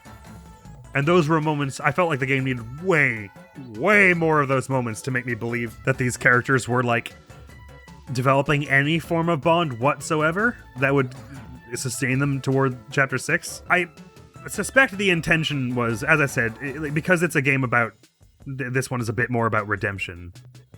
They want you to buy that these characters have like reached the nadir of humanity and become really awful to make the redemption hit harder. Like it's meant to be. I think I've compared it to Archer earlier at some point, where like, not that Archer always gets this right either. Archer's got some fucked up stuff that's just done for laughs and doesn't really work. But the thing that like drives Archer as a show is that these people are basically awful on the surface, but they do have good things at their core that drive them. And I think this game was going for that kind of thing also. Like, on their surface, most of them are really hostile toward each other and don't mind others' feelings at all, or really try to strive for any deeper connection at any point. But it's the little moments of humanity you're supposed to cling to be like, see, they're like, they're kind of putting you in the shoes of the Future Foundation and being like, and so that you understand when it gets to the Future Foundation being like, these people can't be saved, you're dumb, Makoto. You're like, I see where they're coming from, that's a realistic stance to have, but I'd rather believe in hope and humanity and good, peaceful people at their core. It was not enough for me. I did feel that somewhat frequently in Danganronpa 1, but it was almost like every 10 seconds in this game that I was like, goddamn, Junko's right, these guys suck. They're not redeemable. You should kill them all. I mean, not that I like literally wish death upon them, because that's, I wouldn't on anyone, but this game made me believe in their wrongdoings more than I did their redemption, I guess, is the thing. One thing I said about Danganronpa 1 was that the majority of the cast, I felt, no matter how, even if it was a bit shallow and didn't get explored much, there was usually at least an arc of some kind. Like Sayaka, even though she's only there for a chapter, I feel like she runs circles around most of this cast in terms of just like being a complete character. Personally, she's only there for one chapter, and really half of one chapter. And she still has a complete arc of appearing decent and like genuine and sweet. And then you see her confronted with the one thing that would cause her to be a horrible person. And then you see her grapple with that, but really she decides pretty quickly that she's willing to kill for that bond. And then as that unravels in the trial, there are these little like synapses firing in your brain that are like, oh my god, I can't believe Sayaka, this person I actually like cared about, and they got me to care about in like 30 minutes, was actually going to betray me. But like, I get it, but like, I feel like you get so many conflicted feelings, but they're all real. And then the resolution of that is satisfying, because it's like, as the Joker in Dark Knight would put it, in their final moments, people show you who they really are. And her final moments, she's thinking about saving Makoto, and it's like, oh god, that's heartbreaking. Because like, on the one hand, it's like, oh, there was decency in her, and this bad guy brought her to like the most cruel and cold place in her life that would force her to do that. Like, that is heartrending. But then you're also like, so did she care about Makoto, or was it she just doing that because she felt decent? It was the decent thing to do. There's so much like richness to that, even that one character. And I felt like everyone in Danganronpa, well, like 11 out of the 16 or whatever, felt like they had that richness in Danganronpa 1. I could point to some trace of an arc for each of them. Even Leon, who's like barely in it also. The fact that they hint at him feeling like unfulfilled because he always wanted to be in a rock band rather than a baseball star. Like, just the little things they do to give you the sense that like, yes, there's character that is feeding this choice that he made to kill Sayaka in the end. Mondo is an amazing killer. The idea that he was insecure about his strength and found the strength he was looking for by building himself physically in the physically not very intimidating Chihiro, and that they both have that same trauma point of someone being like, you're not man enough, this is not what you should be. But it's the exact, but they had the opposite response to it, where he hides from it and shrinks away from it. Chihiro, with hesitancy and fear, chooses to face it. And man, it's like, it just rips you apart, because like, they're both people who really they feel like they're trying to confront their demons and the traumas of their past, most of which are not their fault. Like Mondo's secret is that he killed what's his brother's name? Daisuke? Dai something. I can't remember. Daya, maybe. He was like we're saying it's his fault because he was like trying to get ahead in the race and took a risky maneuver and got his brother hit by a truck. But it was an accident. Like, it's not like he made a horrible choice or anything. He made dumb choices, but mostly it was pressure from people around him, and ditto for Chihiro. Well, Chihiro didn't even make that many dumb choices, really. Anyway, the point is, I feel like there's a lot of richness and exploration of those characters you can have, and that was present throughout most of Danganronpa 1, such that their deaths did feel like they had impact. Like, every death that got added to our character's rucksack weighed them down, but made them stronger because they had something to fight for. And whereas in this one, it did feel a lot more like everyone for themselves. Just to try and go through and see if I can, what the arc is that I can poke at. So in chapter 1, Byakuya, who is apparently the ultimate imposter, or swindler as the credits put it. That's what I think they were trying to suggest. At first you're like, oh, Byakuya is taking a slightly more responsible turn. And then you're like, he remembered some of Danganronpa 1 and that's tortured his past, even though he didn't care at all then how much of an asshole he was. And then you're like, oh, it wasn't that guy anyway, it was some guy. So that's nothing there, really, that I can see. Teru is rude and undignified to everyone, harasses everyone, and then when faced with the idea that his mother might have died in his absence just because he wants to know what happened to her, murders someone. And then they're all like, well, he was trying to stop Nagito. And it's like, no. Because Nagito killing someone and getting away with it would have killed everyone. And he tried to kill someone and get away with it, which would have killed everyone. So this was not about stopping Nagito, and never was. It's purely because he has this attachment to his mother in that restaurant and that idea. And that's a secret up until that point. Like, he lets the country slip out here and there. So you're like, oh, he was from the country and has some kind of complex about not actually being like a slick big city chef or whatever. But it just really, I don't feel like it synergizes super dramatically with the whole thing about his mother. And I don't know, I didn't really have a huge emotional response to it, I guess. Chapter 2, Mahiru, also, this game does a thing, and Danganronpa 1 did this a bit, but I guess it was because I usually agreed with it a bit more. I didn't notice it, but they do this thing a lot where they just, like, tell you how to feel about a character. Like, Hajime's just like, Hyoko's a good person. I sure hope she doesn't die. But he doesn't literally say, I hope she doesn't die, but it's like a step away from that. We have him just basically saying Mahiru is good at taking care of people. I don't really know what he means by that. She's mostly kind of abrasive. I mean, she's just kind of like normal. Like, she's chill. She's all right, I guess, but she just has a bit of a temper and it's a bit impatient and stuff. I think we're meant to be like, look at the sweet humanity thing about her is how she, like, her thing with Hyoko, but like Hyoko basically just like tells them that they're friends, and Mahiru's like, I don't really, and then Hyoko's like, I told you, so it's okay, and Mahiru like reluctantly humors her as how it feels. It didn't really feel like there was a super close bond there to me personally, and it's kind of creepy actually how much Hyoko is just like, let's shower together. You can't say no! And Mahiru's like, I don't want to. Okay, if you're gonna keep throwing a fit. So like, Mahiru was okay, I guess, but I wasn't really getting like a sense of like an emotional arc or like a big thing that defined her. In the way they sort of try and round it out with like, she was good at taking care of people and stuff. Peko, I felt like there was a lot of potential there. Obviously, she was the one I was most upset about, not least because she was the one I had the biggest crush on, but she was my favorite there for those chapters because, or became to be, because I felt like the idea of someone who's clearly like kind of, I mean, you don't know that she's killed people, but it's like probably, right? She carries a sword and she keeps talking about the time before when she used to have warm things and goodness in her life. And so you're like, oh man, she must have done something awful that she feels bad about, and so she's gonna get some big like redemptive stroke in here, or maybe she'll be one of the ones who survived. I didn't really think she'd be the one who survived because I was sort of cluing in that my favorites weren't going to. I thought she might. I didn't think she would die in chapter 2 though. Anyway, so I was kind of like having this thing of, we're gonna find out in some big dramatic part of one of the cases what the thing was that happened in her past that made her so feel she needed to be cold and distant when really she craved warmth and connection and decency and hope. And so I was like primed to be interested in that, but didn't really get a chance to fully feel that before they're like, well, she's killed.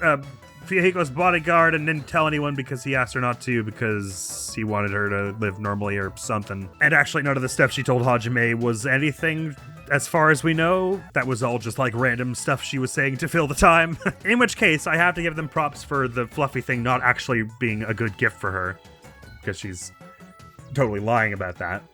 Although, in my defense also, Ibiki has a bag of chips on her floor and dislikes the bag of chips, so I thought the gifts were just broken. So it didn't really serve as foreshadowing for me. Basically, Pekko's entire arc is upended to be like, oh, that none of that was a thing. This was all just something to push Fuyuhiko's arc along. Pekka doesn't matter. It did actually kind of feel pretty ironic in the end that the whole thing is about, like, they try and do this thing in the end, which would have been an interesting story had it been the one that we got instead of what we got, of Pekko and Fuyuhiko both actually secretly being very fond of each other, but because of their station and their relationship, they don't feel comfortable expressing that legitimately, and also because Fuyuhiko feels insulted that his parents think he needs like a bodyguard or whatever. So it's his anger is at his parents, but Pekko thinks it's because she doesn't care about him. There's like a lot of interesting stuff that could go on there if only we got to see that instead of only be told about it. And I feel like there's probably a way to have made that her. In the end, I guess I think my thing is like I don't really think that. I understand why Fuyuhiko might have an emotional reason to keep their relationship a secret, but for the story, I can't understand why it is that way. You know what? I think I lied. I think this is probably going to take longer than Danganronpa 1 Zen Game Review did. I feel like if they had just given me a bit more truth to that beforehand, then I would have been able to see the development of this arc between them go on, and it wouldn't have come quite as far out of left field, and so it would have been a little more emotionally resonant than annoying. Because the way it is, it feels like I was in the middle of watching like John Wick or Kill Bill or something, being like, I wonder what this mysterious killer's past is all about and what makes them tick and everything. And then halfway through, someone like smashed the TV in and then threw a copy of Pride and Prejudice at my face, opened to like the 80th page. And it's like, well, I mean, it's not that this is bad, what you've changed it out for, but I was kind of watching that. And also, you started me in the middle of this, so I'm not going to get the full effect of this either. So Pekko's like arc was definitely like almost certainly the most. Okay, it wasn't as bad as Chapter 5 letting me down in Danganronpa 1, but it was like my second least favorite thing that happened in this series so far. Who did she kill again? Hiyoko, that's right. No, that's not right. We killed Mihiro. I already talked about Mihiro, right? And then in Chapter 3, so Hiyoko, we're kind of starting to get a bit of a thing with her because obviously losing Mihiro hardens her a bit. I mean, sorta. She pretty quickly just goes back to being like, fuck you, Recon! Hope you die in a fire! And then you get resurrected so you can die again! And that being like most of her dialogue. So Hiyoko dies there. Don't have a strong sense of her arc. I think what we're trying to, the emotional like through line we're trying to sort of develop for her at that point is since Fuyuhiko, I guess now's not a bad time to talk about Fuyuhiko's arc. So in Chapter 1, he's all like, fuck you all guys, I'm gonna kill you all and then you'll be dead and I'll win. And you're like, okay, I mean, and then, but they also sort of start to imply that he has a complex because he's a member of the Yakuza, but he's all cute and plush-faced. And in his likes and dislikes, it's like he likes cookies, dislikes milk, and so, okay, I get what's going on here. He has a complex about being treated like a child. So you're pretty early on, you're like, I mean, unless you've maybe never consumed a piece of fiction before in your life, you're like, I doubt he's gonna stay this way. He's gonna soften a bit, probably. So the fact that they hold out so long and try, like, I guess we're supposed to, that one line he says about, oh, it's not your fault, Pekko, in Trial 1 is meant to be like a bit of something, but I feel like they could have made that a little more gradual and natural. I get that Pekko's death is a pretty extreme thing for him, but considering like it's not that. So to be clear, I don't object to when you know what is going to happen in a story. On the whole, like there are some of the best stories in the world. You have a basic idea of what's going to happen. Somewhat, right? Like, I don't think you really start Moby Dick going, I bet they're gonna kill the whale and live happily ever after. You kind of, like, something bad is going to happen if they keep chasing this dumbass whale. It's about how they get there that's interesting and what they sacrifice along the way and the emotional twists and turns, right? So it's not that I object to the fact that Fuyuhiko's gonna, like, chill out a little. It's more that because they lean so hard into being like, he'll never change, he's just hard-boiled and cruel, and because he's a Yakuza and he'll sacrifice anyone. That by the time they're like, oh, well, actually, he had a soft spot this whole time and there is decency inside him and it's just he just needs someone to bring it out in him, someone to care about him for real like Pekko does. And you're like, well, yeah, I mean, I know. Why did it take so long to get here? This game is long. Oh god, this game is long. This game needed to be like 20 hours. This game had material for like 20 hours, I feel like. I felt like that happened a lot, where by the time they got around to the thing I was expecting to happen, I was over caring about it. But anyway, so Hiyoko, because Fuyuhiko, after Peko dies, he's all depressed and then sort of starts to try and repent, at first in a really destructive way that isn't helping. And you know what, that's the idea of that he at first tries to take his, or I guess he's not trying to kill himself, but he's trying to injure himself, like seriously harm himself by way of penance. That does fit into the ultimate theme of the game with this whole like go forward for the future that you could create rather than hoping that things will turn out all right as such. That works well enough with that, because it's like what he's doing there is not helpful or interfacing with the problems at all. He's just angry at himself enough that he is hoping self-flagellation will like balance things out karmically or whatever. But it doesn't help anyone, and it puts him in the hospital and makes everyone have to take care of him. And so the idea that Hiyoko, it takes something that extreme to turn Hiyoko's head, because she's an extreme kind of person. But that at that point, she insults Fuyuhiko with like moderately less severity the next time they speak. We're supposed to be like, that's her arc, is that she's really kind and trying to seek forgiveness, even though she's an angry little munchkin who wants death and destruction. I guess that's the emotion we're supposed to seek there. It didn't really work on me, I'm afraid to say. This is the thing, is like when she died, there was a part of me that felt relief. I was like, well, thank God she won't be like tormenting the rest of them anymore. The rest of them are a lot safer now. Which is a horrible, horrible thing to think. And it doesn't feel like the game is trying to make me think that. Like, I don't feel like that's the game succeeding in putting me in a dark place. Because it feels like what they want me to feel in that moment, because that's literally what Hajime says is, oh no, but she was trying so hard or something. So I feel like there's a weird balancing act where it's like, these games make me feel like vitriol and despair sometimes, and I'm like, oh, okay, they must be trying to manipulate me, and it's like, this is supposed to be like Junko's influence working on me through the game, and this whole like idea of despair being a tempting lifestyle. They're showing that, yes, it is easy to think those thoughts, but you mustn't give in to them, and that's where the emotional like work the player is supposed to do comes in.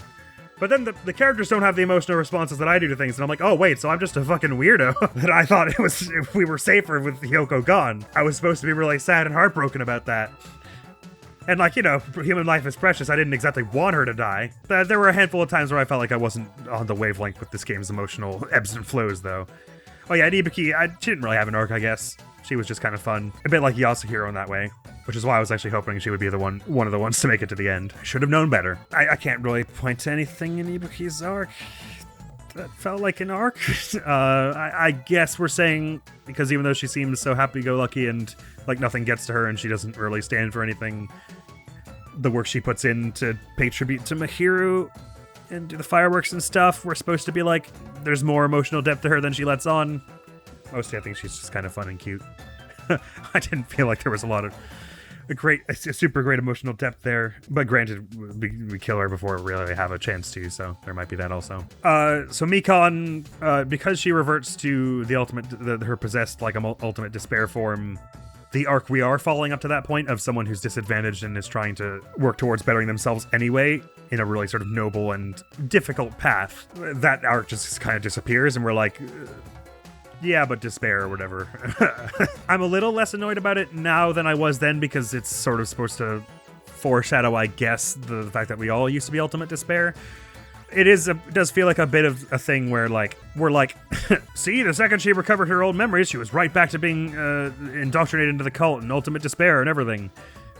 And it's like, okay, so why doesn't it happen to Hajime and others when they do the shutdown sequence? And we're like, well, because it's the end of the game. They're better now or whatever. We're like, because they're living for the future, not because they have hope that they're going to be, like, it's not just about hope. It's about trying to move forward. If what got the characters out of Danganronpa 1 is hope, what got them out of Danganronpa 2 is determination, in the very much the Undertale sense of, like, that urge to move forward.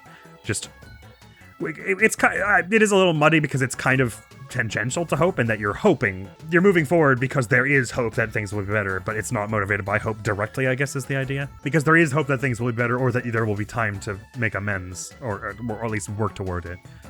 just because you don't know what will happen yet. But anyway, it feels a bit like Hajime and the others won't keep any of their memories of what happened in the game if they do the shutdown, because that's not how the computer program works. And then they're like, well, because they want to see the future, yes, they do. So the computer program doesn't mean anything. Well, those rules we established are not rules. And it's like, well, if that's the case, I mean, Mikon was working pretty hard to make things better. Maybe we're saying that was more because she sought forgiveness and acceptance than just to see the future, and so just to see the future is more powerful than the altruistic turns she was taking. That feels like a weird, like, weighing of their moralities, to be like, Hajime and the others are better cuz. It feels like a pretty mean-spirited turn to take, if I'm honest. And so the remembering disease is just a product of the program that the Monokuma just says, unsuppress those memories. But if he could do that, why doesn't he do it to everyone? Because if it's Junko trying... If you can just infect everyone with the remembering disease because we're all ultimate despair, what would be the... Why not? Because she wanted it to get desperate enough to the point that the Future Foundation goes into? But then we're saying if they graduate, the Future Foundation doesn't... Why were they going to be trapped if we graduated? Because she can choose to hold them back, I guess? I guess that's it. But Usami just comes back anyway. So that was never a threat.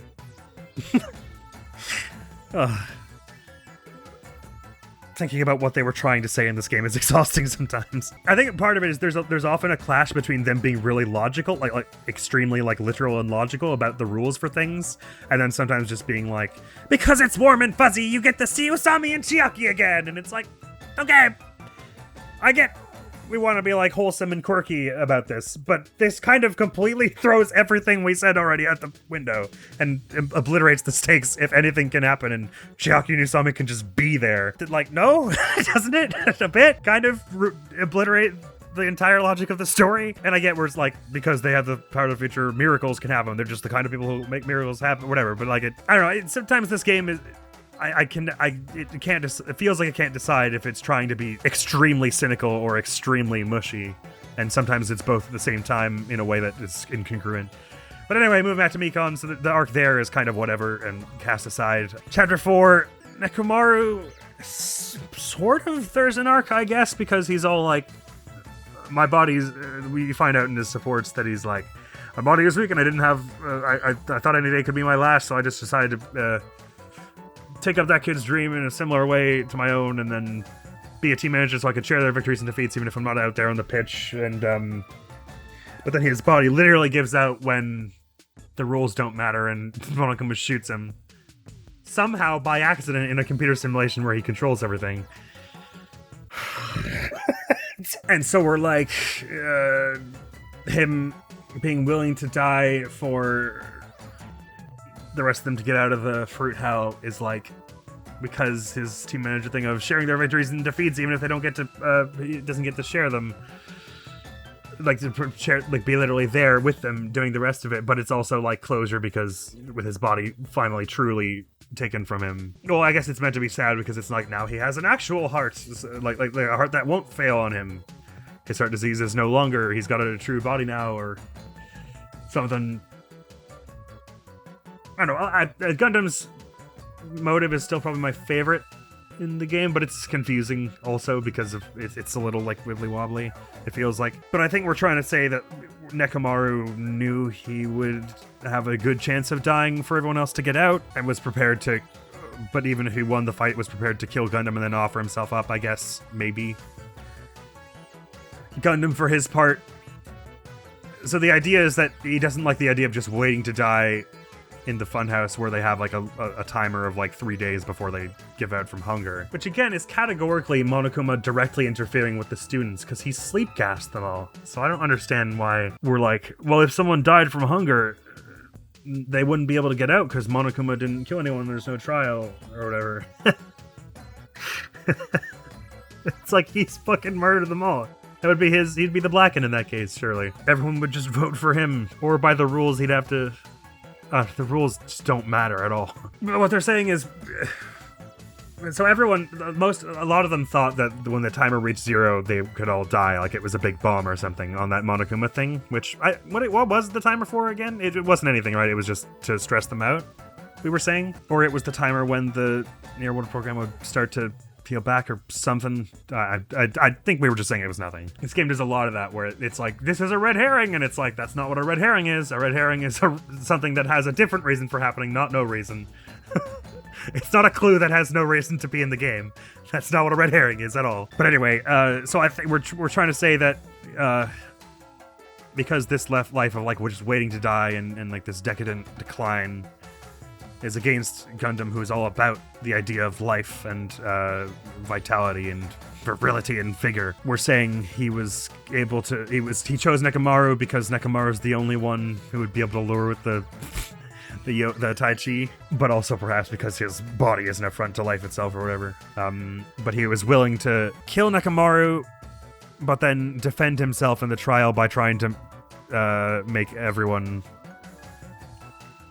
like confused who did it, because if he didn't, he would also be just waiting to die when they voted him out.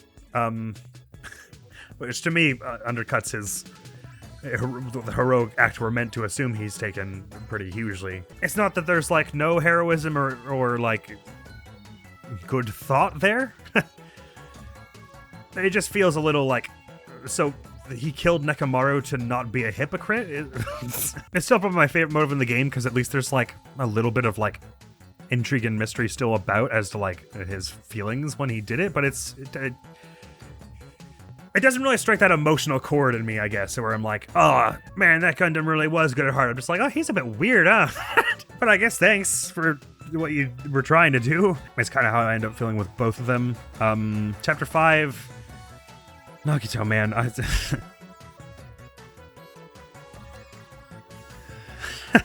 So Nagito... I mean, who the fuck is Nagito? Why does he have Makoto's name? It's just because the ultimate despair, like, worship and hate Makoto, because how the fuck did he get Junko's arm if she's a splattered whatever?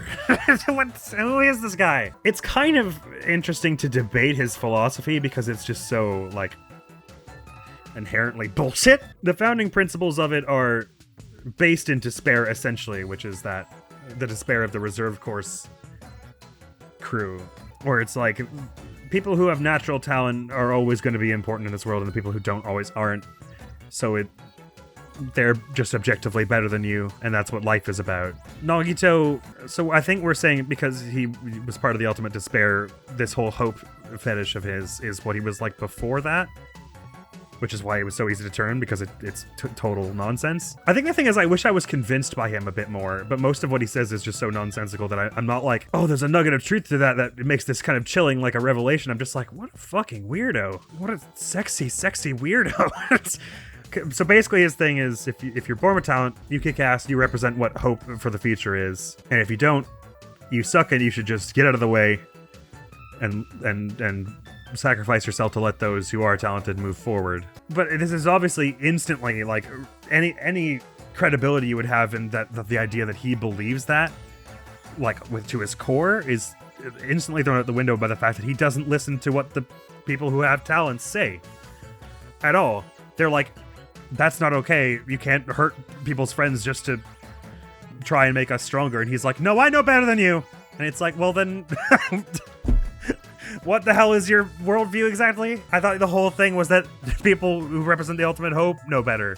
And also, you do have an ultimate talent. It's like, I get you don't think it's that impressive because it's just the lucky thing. So you don't have to like work to preserve it exactly or whatever, I guess is why you don't think it's as good as the rest of them. But by no stretch of your definitions of things does your worldview make sense, because if you are considering yourself a source of hope because you are an ultimate, then your opinion holds equal sway to the other ultimates, not somehow greater such that their opinion makes no sense. But also, if you think that your talent isn't worth the other ultimates, then why do you keep trying to convince them that you're right? They're wrong. And then you get a little farther, and it feels like they want you to feel about him like, oh, he's totally batty and nutty, and he doesn't understand, and he doesn't like have the emotional context to understand what he's doing to people. But he does really desire hope in a sort of twisted way.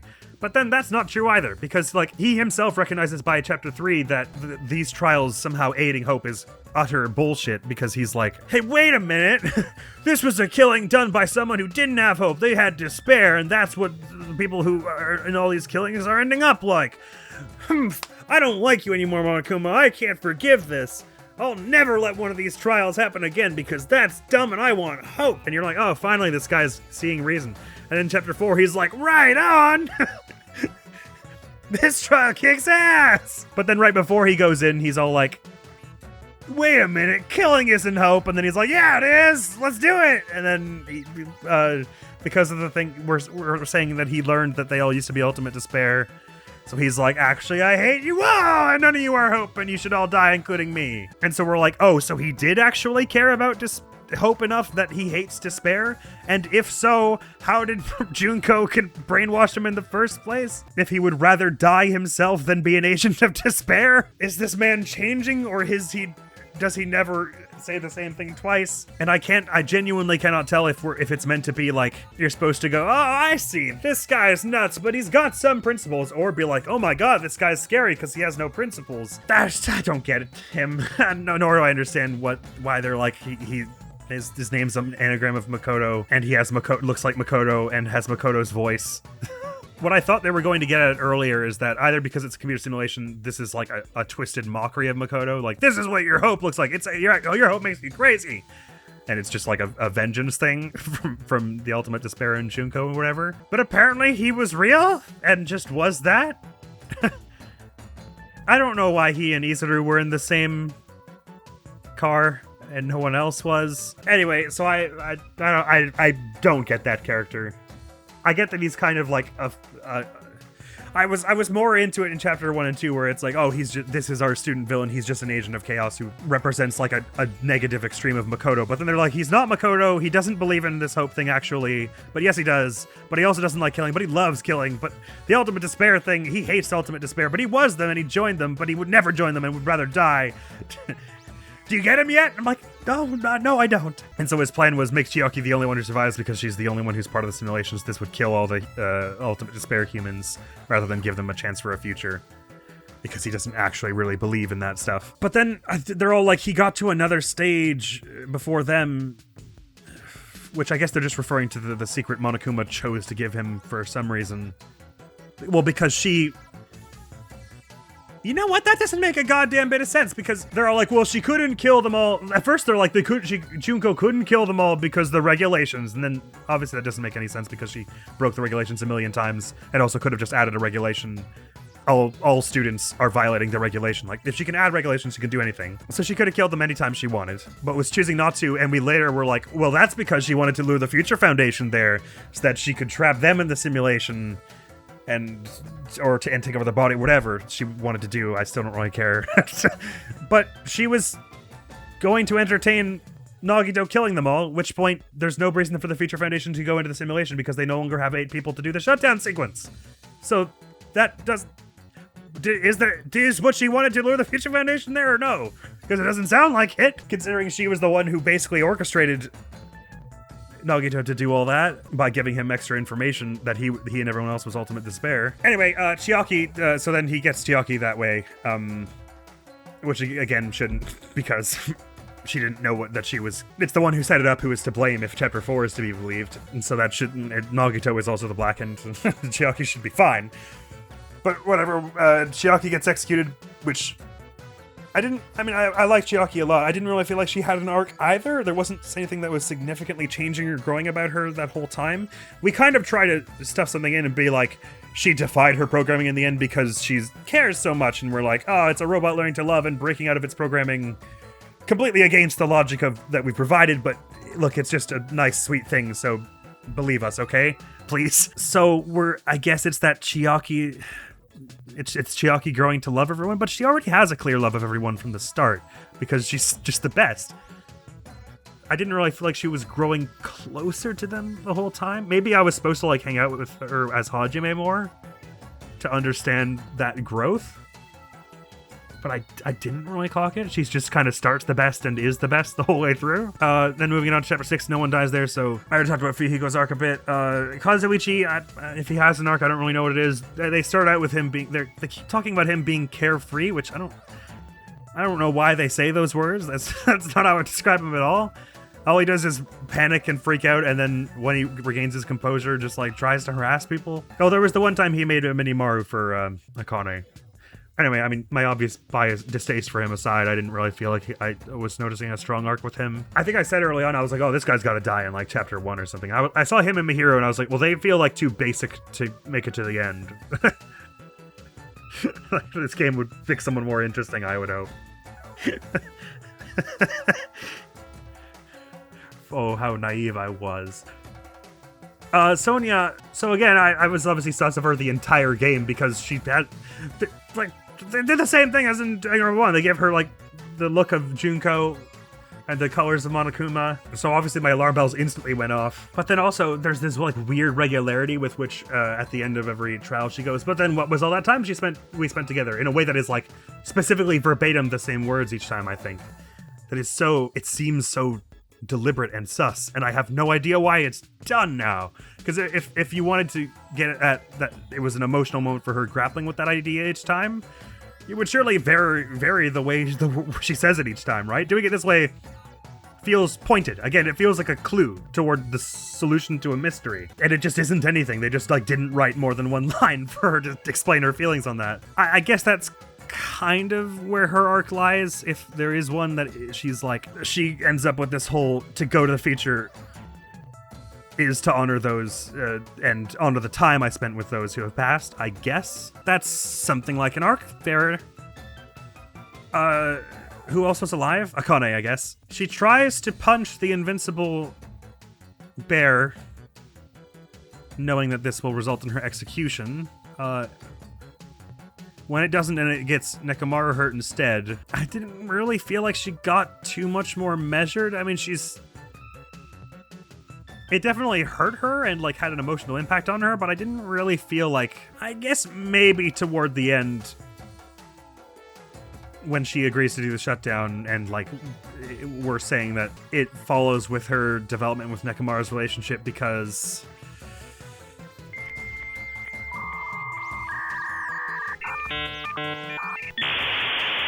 this is giving her a chance at a future, which is less self-destructive than just going and punching the bear you know will kill you. So we're saying she's grown from that and taken influence from Nekomaru in that way by actually fighting for something rather than just fighting to fight. I wasn't feeling a lot of an arc in between that, but I guess that's a thing. Hajime was an interesting idea for protagonist. I get that a lot of, like, the sort of blanker elements and less hopeful elements of him were supposed to, it's supposed to come together a lot with Izuru by the end, because we're like, the reason his backstory feels a little, well, but no, we're saying he did actually, his memories were of before Hope Speak were true.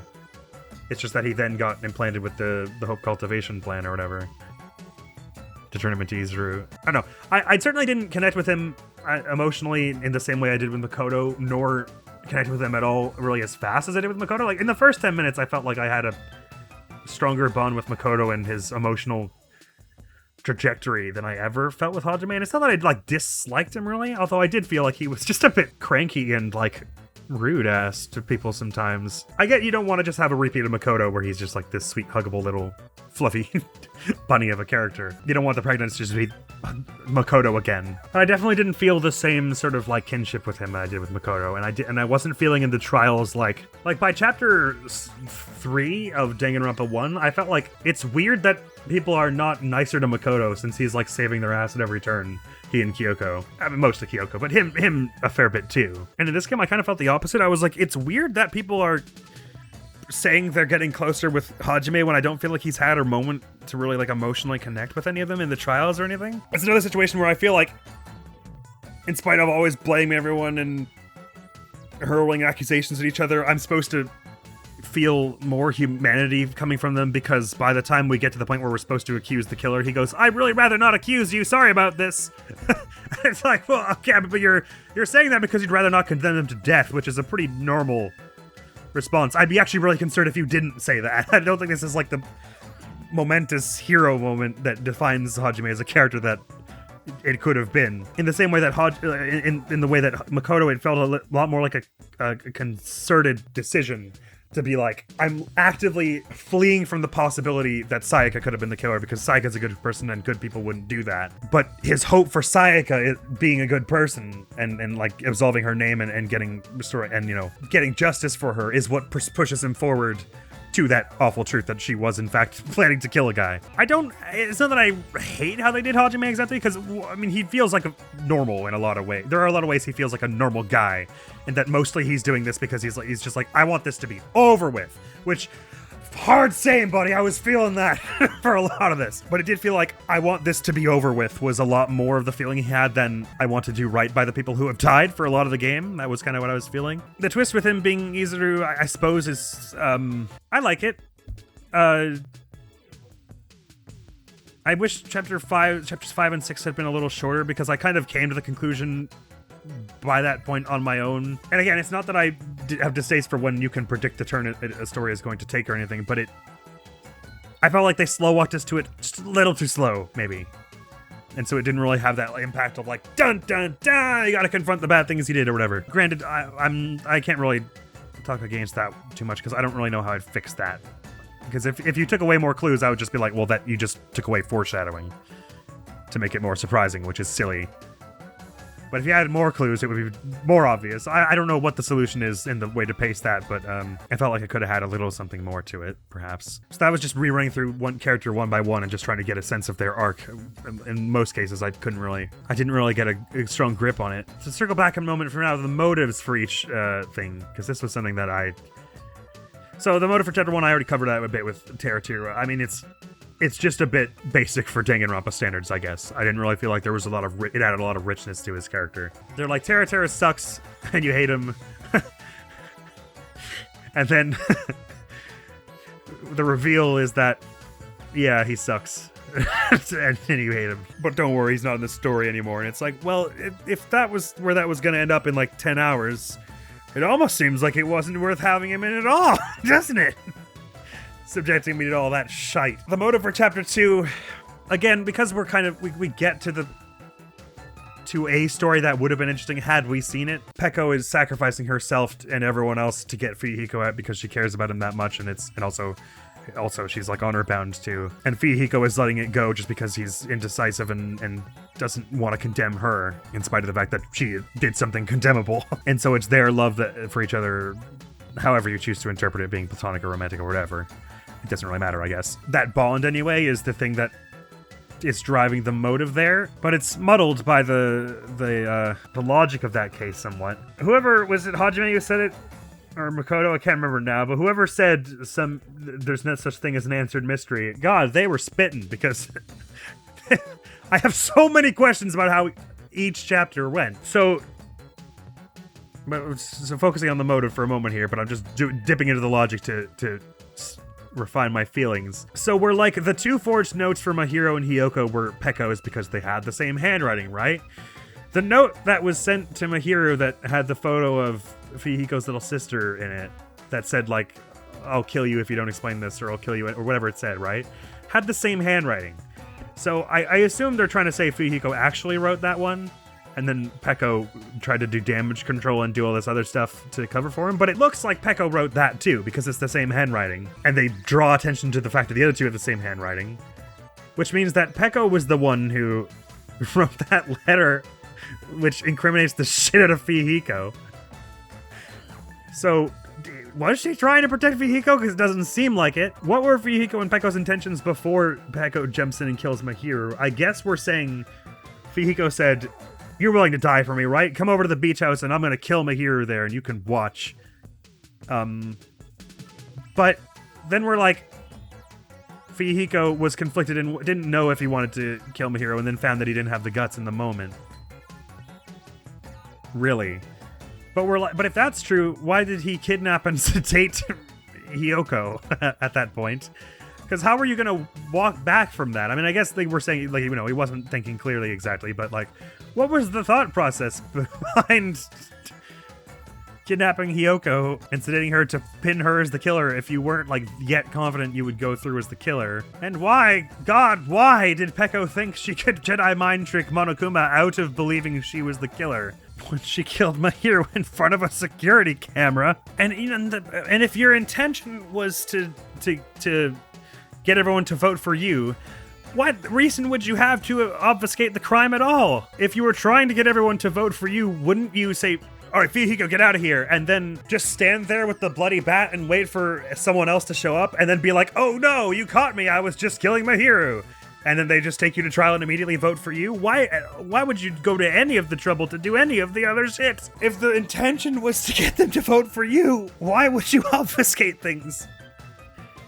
So I don't understand. So the motive there is made I don't feel is supported by the shape of the case and the logic of it. Because you did hit my hero in the head with the bat. So you could just turn yourself in. And it's not like Fuyuhiko would be able to protest and be like, no, I told her to. You'd just be like, I guess what they're saying is she felt she had to do it this way because, well, I don't get it. I guess the concern was that if Fuyuhiko said too early, no, I ordered her to do it, everyone would vote Fuyuhiko instead, which either way does not get Peko what she wants. But anyway, I feel like there were like 12 easier ways to pull off her plan than whatever she did. Especially considering it's a bum plan to begin with. The motive for Chapter 3 isn't really one at all. We sort of discussed Mikan just is bad because she's ultimate despair and doesn't get redemption like the others because it's not the end of the game yet. Chapter 4, I mean, the motive is alright. It just feels a little like this could have been avoided and only one of you had to die to get everyone out. But you both are playing this weird, complex, machismo self-sacrifice thing that I don't really get. But alright, I guess you guys aren't the worst. Chapter 5, I've already talked about Nagito. He doesn't really make sense as a character to me, period. So his motive as such is confusing. But also what Junko's motive for letting him do that is confusing if she wanted to lure the Future Foundation in there. So that was something that was, the motives I thought were way less like concrete and strong than in Danganronpa 1. Some of them were pretty baffling. But yeah, I still have so many questions, and some of them are just like the logic just doesn't make all that much sense, but there are a lot of those too. So Monokuma's size seems to change in every chapter, because we're like, the skewer needed to be at least 50 centimeters from the handle to the end of the blade to reach up and stab through the floorboards in Chapter 1. Then we later show Monokuma holding the cut of meat like this. And Monokuma's like, what, this big? Which means his hands are like this big, which means the meat is like this. This is not 50 centimeters, this is not big enough for that skewer. Further supported with any sprites where you see Junko holding him, he's like tiny. He's not that big. I guess we're saying it can stretch out because it's a simulation or whatever, but it didn't look that way. But also in Chapter 5, we're saying I still don't understand how his belly was meant to have held that knife upright hard enough that you could slam your hand down on it. It's a circular hole. I mean, look what happens to the pencil if I drop it in here, right? It tilts like that. It's not gonna sit upright because the hole's too friggin' big. The handle of that knife was not the size of the hole we saw, so the knife should be like this, in which case there's no way to like do that. But back to Chapter 1. So Nagito tapes the knife under the thing from a kneeling position, not from crawling on his belly, to retrieve the knife. So because he reveals that to Tera thinks to kill Nagito, all I have to do is wait for something to cover up the light under here and stab that. I have no idea how that's meant to do anything, because if you're reaching for the knife, what's going to be covering up the light? Your hand. You're not going to insta-kill someone with that, and if you stab someone in the hand, they're going to go, ah! Someone stabbed me from below the floorboards! You know? I mean, Nagito maybe not. But I don't think Tera knew that, so why that was the plan, I'm not sure. But what's even more baffling is that it is actually what Nagito does. He does start crawling to go under the table rather than just reaching under it like he did to put it there. I get you might need to put your head under the thing to see the glowing thing, but you could just reach it from there because we know it is that close. Because he's the one who put it there while kneeling from that position. But maybe that could be answered by Nagito just wants the killing to start, so he was cool with letting Tera wreck him. And he figures that once one kill goes on, then even if they vote Tera, at that point the battle for hope has started or whatever. But then, not Byakuya sees Nagito under there. It does this all really fast, by the way. Not only notices Nagito under there, but then notices someone under there. I don't really know how he's not able to notice it's Tera. Well, maybe he does notice it's Tera. We don't know, I guess. Notices someone's under there with a skewer like this. So he's like, okay, obviously he's about to try and kill Nagito as he goes into the thing. Instead of saying, Nagito, get away from there, or hey, who's that under the floorboards, or anything useful, he says, what's going on here? And then he runs up to the front of the table and shoves Nagito out of the way. So Nagito is now safe because the killer cannot stab up to hit the glowing knife anymore, right? The killer no longer has a way to stab anyone. And you might say that Byakuya didn't know how the killer was planning to target the glowing paint, but if that's so, then shoving Nagito out of the way doesn't doing anything. If you think that this person can just see in the dark, then what is shoving Nagito going to do? They're just going to walk over to him and stab there. So for sake of argument, we're just saying we assume that Byakuya knows that they're going to try and stab under the table, in which case reaching for the knife is a spectacularly bad idea because you're going to get your hand stabbed. So I have no idea why he chooses to do so.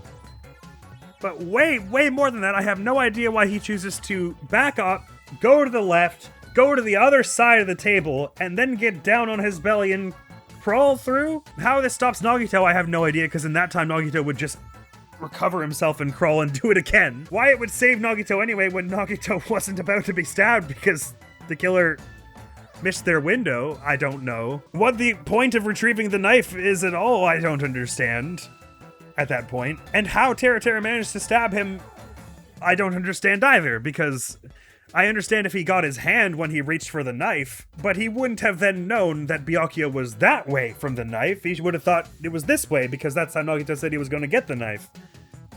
And the whole point was that Pt.ERMINUS couldn't see what was going on, except just only to see if the knife had been covered. So I don't know how Pt.ERMINUS pulled it off, why not Byakuya thought to do that. There's so much I don't understand about the way that happened. I don't understand why Pt.ERMINUS chose to hide the skewer in the meat, because there were plenty of other places, like in the dark under the floorboards, where no one would have found it. Or in those back rooms where no one, like the back storage room that no one checked that whole time. I think they maybe try to make some half-hearted attempt to be like, well, he couldn't litter, but then we just leave the murder weapons around every other time, so yes, you can. That rule is bogus. So that one was confusing, because then they try and phrase it like, this not Byakuya character heroically sacrificed themselves to save Nagito. And it's like, no the fuck he didn't.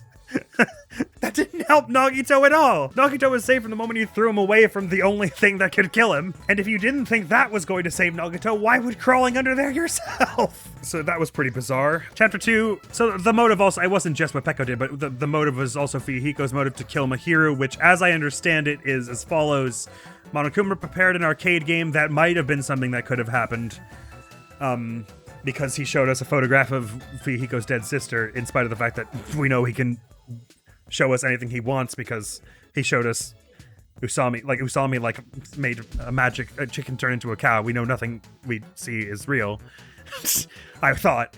But we're like, oh yeah, okay, so this photograph he showed us is definitely real. That's Fuyuhiko's sister's dead, which definitely means that Girl D, or whichever one it was, I can't remember. Some high school girl they knew killed Sato was her name, right? Yeah, Sato killed Fuyuhiko's little sister because the photograph proves it. And Mahiru had photographs that suggested as much, but did not come forth with them because she didn't want to be involved and she didn't want to condemn her friend. And so Fuyuhiko got to Sato anyway, but we think. So the magic arcade machine says.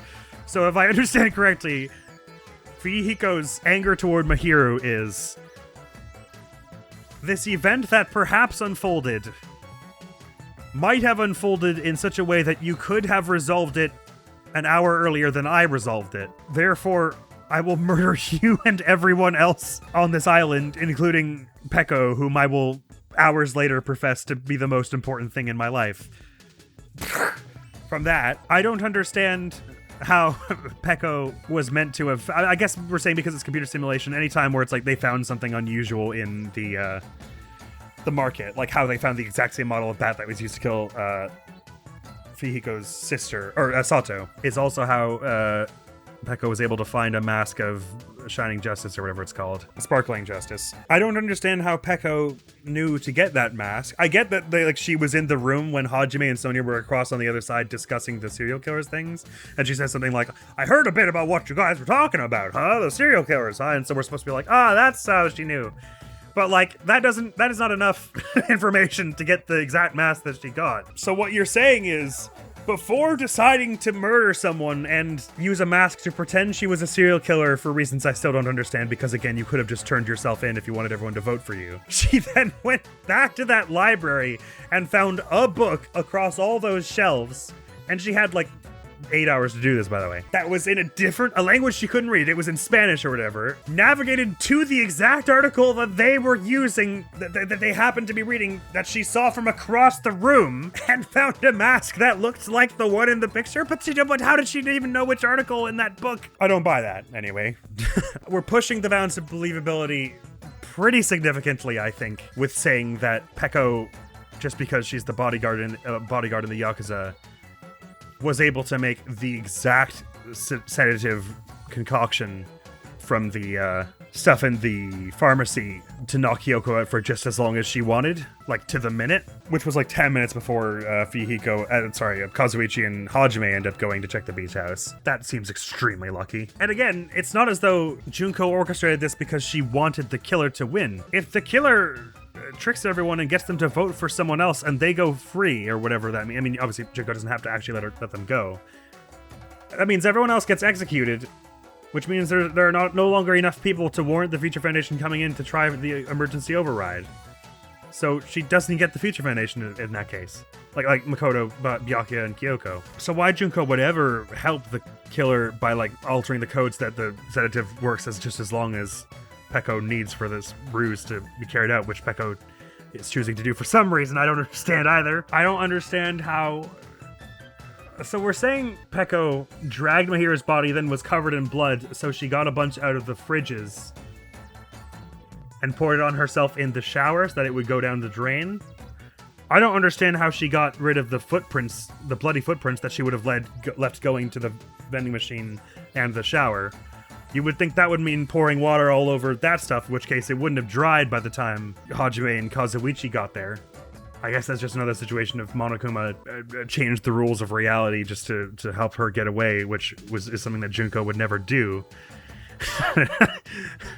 I'm really trying to understand this here, man. I'm having a bad time of it. Akane being all bloody is just a complete random thing. She just was fighting Nekomaru. Moving on to chapter 3. So we're saying it's just horrifically bad luck that Mikon happened to be doing some killing on Ibuki when Hiyoko walks in. And we're saying Mikon was there on the stage doing stuff with Ibuki and then notices Hiyoko at the door. This is like 30 feet away, by the way. And Hiyoko is petrified with fear seeing this horrible scene unfold, and Mikon just like jogs up to her and slashes her throat. And this is another, so that is already a little hard to believe, but sure, seeing something horrible like that, you might just like freeze up and not be able to do anything. I would think he would like try and run, but maybe not. Especially Hiyoko, whose mind is already so like dark and gruesome. It's hard to imagine her being really that thrown off by what Mikon was doing. And Ibuki wasn't dead by that point, right? So it wasn't like she even saw someone dead. She was just like, whoa, you're about to do something horrible. Which I'm talking about regularly, so I'm frozen there. But anyway, I believe it well enough that, you know, who knows how we'll react to a situation like that. You could freeze up. What I don't get is Mikon apparently slashed her throat so viciously that it continued to spout blood until it was covered in duct tape, enough to create a pool on the stage. But Mikon was able to slash her throat, pick her up, and run with her over to the stage, set her down, and then start taping her up to the pillar when she wouldn't have even had tape there necessarily already, so she would have had to go find it, presumably. All of that was able to occur without a blood trail anywhere except that one spot on the stage. But it was so much that it was pouring out of her, but didn't leave any trail from the front door to the stage. Maybe again we're saying she wiped that stuff up as well and did a better job at it than the stuff on the stage, I guess. But that all seems far-fetched to me. It seems, in conjunction, it seems far-fetched to assume that Hiyoko walked in the door, Mikon ran over there, stabbed her up, and then picked her up, and then brought her all the way back, and then only then did she start bleeding. Like, there's a lot of coincidence going on there, methinks. The wallpaper thing doesn't make any sense. They're like, she hung it from the lighting, but it's touching the ceiling and not touching the lighting. That's just I think that the people who were writing and the people who were designing the visuals just didn't like talk to each other that day for some reason. That's weird. But other than that, that trial was mostly like the logic was pretty cool. And I'm going through all the stuff that I didn't understand, but there were a lot of logical turns that were pretty cool among these cases, I should say. Like, I like the idea of hiding a murder weapon in the food. I like the idea of cornering the killer because they didn't know which kind of gummies were in a certain gummy bag. I like the idea of a projected scene that you thought was the murder, but actually wasn't in the place you thought, nor was the time you thought from Chapter 3. I like the weird building from Chapter 4. There's a lot of things I do like. The setup kill from Chapter 5 is kind of cool. But, like, it is hard to focus on the bits I like when there's so much, just an overwhelming thing about, there's an overwhelming volume of stuff about, like, the core elements of the murder that I don't get almost each time. Whereas in Danganronpa 1, usually it was like, I get what literally happened. The cover-up is sometimes a little squiffy and unusual and hard to believe. Whereas in Danganronpa 2, it's like, the basic premise of what the scene was like in each murder, I don't always understand how it could have come to be that way. And like how they did what with weapons and things. Similarly, in Chapter 3, I don't understand. One of the big reasons we thought that it was Ibuki in the video is because someone blows out the candle. And so we're like, okay, so that's Ibuki up there. The killer blew out the candle, so we didn't get to see what happens, that it would lure us over there and whatever, and you know, the deception would be continued. But then they're like, no, that was Mikon by herself. So who the fuck blew out the candle? It just went out of its own volition? How could she have planned for that? Another one of those cases where they're like, see, it was a red herring the whole time. It's like, no, you just gave a clue for something that is illogical. Of course I was going to believe you. How can I believe that the candle spontaneously went out? The whole point, it's a live stream. It's not like a pre-recorded video. So everything we saw there happened live. In that moment, at the exact time she climbed the ladder, the candle went out somehow. How? Again, I've voiced my complaints already that they make it sound like you need technical knowledge to disable the thing in the elevator. It's another situation where it's like, if you tell me this is the level we're going to be operating at, I'm going to believe you. If you're telling me that no one knew in Danganronpa 1 that 11037 was not a complex piece of code, then I'm going to assume moving forward that unless you tell me a character's a mechanic, they're not going to know how to disable the safety mechanism in an elevator. So that felt like a bit of a cheap shot to me. That they're like, nah, he just knows. Gundam does. There's a lot about Gundam's plan I don't really get in that. We're saying he couldn't have counted on, he didn't know Fuyuhiko was going to be moping in the lounge so that it would prevent him from walking past. Because if anyone saw him come from the right, if you're in the lounge, you would be like, hey, where did you just come from? What were you doing? And then when you later find Nekomaru's body, it would be like, well, Gundam came from there in the middle of the night for no reason, and that was really suspicious. So that would look bad for him. But then they're like, the bell rings, and so Kazuichi comes out, and it's like, hey, Fuyuhiko, what are you doing? And they're both concentrated on the clock. And then Gundam does walk from the right side, and it's like, what's going on, Jen? Instead of just going to his room at that point. I have no idea why, like, if we're saying their attention was occupied enough that they wouldn't notice him come from the right then, such that he could walk in without being detected, I don't know why that wasn't the time to just beeline for his room. Furthermore, we're all like, I don't know why they were trying to say, like, if this plan didn't work, it probably wouldn't have been all that bad for the killer. They would have just tried something else tomorrow. Like, we were all dying. There was no tomorrow. We had like maybe 36 hours left before we were like completely unable to move. So I don't know why they're saying that. But also, I feel like Gundam's plan relies on a lot of contrivance, and they're kind of being like, well, Nekomaru went to meet his fate because he sensed his killing intent or whatever. But I think it's a pretty huge leap of faith, I would say, to assume that Nekomaru would be woken up by his own alarm and wouldn't even like go say hi to anyone once he found the door was the elevator wasn't working. Be like, hey everyone, like, is anyone else in here? I mean, obviously he thought it was time for Tai Chi because it was, and he didn't know that no one else would know that. But he saw Fuyuhiko in the lounge, right? Anyway, it seems like a huge gamble as Gundam to stand there with the door open, waiting for Nekomaru to wander in. We're saying he just accurately gauged that Nekomaru would rather fight him to the death than wake everyone else up and be like, look, he was plotting to kill me. I think it is spectacularly cruel to at any point show the quadrilateral within the hexagon without touching any of its walls, if that's not what you mean. Even if it's for like a second, that felt like it misled me in a huge way that I didn't deserve. Easy solution, don't do that, or when you have the time to pick me, ask me where the evil dead room, the final dead room is, like where the ultimate weapon storeroom is, just make that a 3D model that can rotate. We're saying that Gundam is the killer because he set Nekomaru up in that position. That means Gundam is also responsible for the pillar breaking, destruction of property, rule violation completely ignored. I don't really believe that fall would kill that robot that was able to tank a bazooka blast, but we don't know how powerful the bazooka blast is anyway because it's a computer simulation.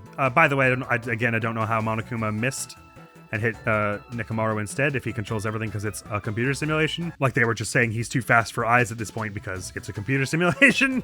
Like they just get done saying that by the time he then accidentally hits Nekomaru somehow. So we're assuming he did want to hit Nekomaru and violate the rules. I don't know. Chapter 5, we immediately go back on our thing of whoever set it up as the killer. We're like, well, Chiaki threw that last grenade, so she's the Blackened. I guess the reason, because the whole Blackened situation, that's entirely Junko's devising. The Neo World program did not initially have rules for class trials as such. We're saying that she did that, and the only reason she isn't making it so that it kills everyone is because she wants them to sink further into despair so that she'll eventually lure the Future Foundation in there, but with the chance that,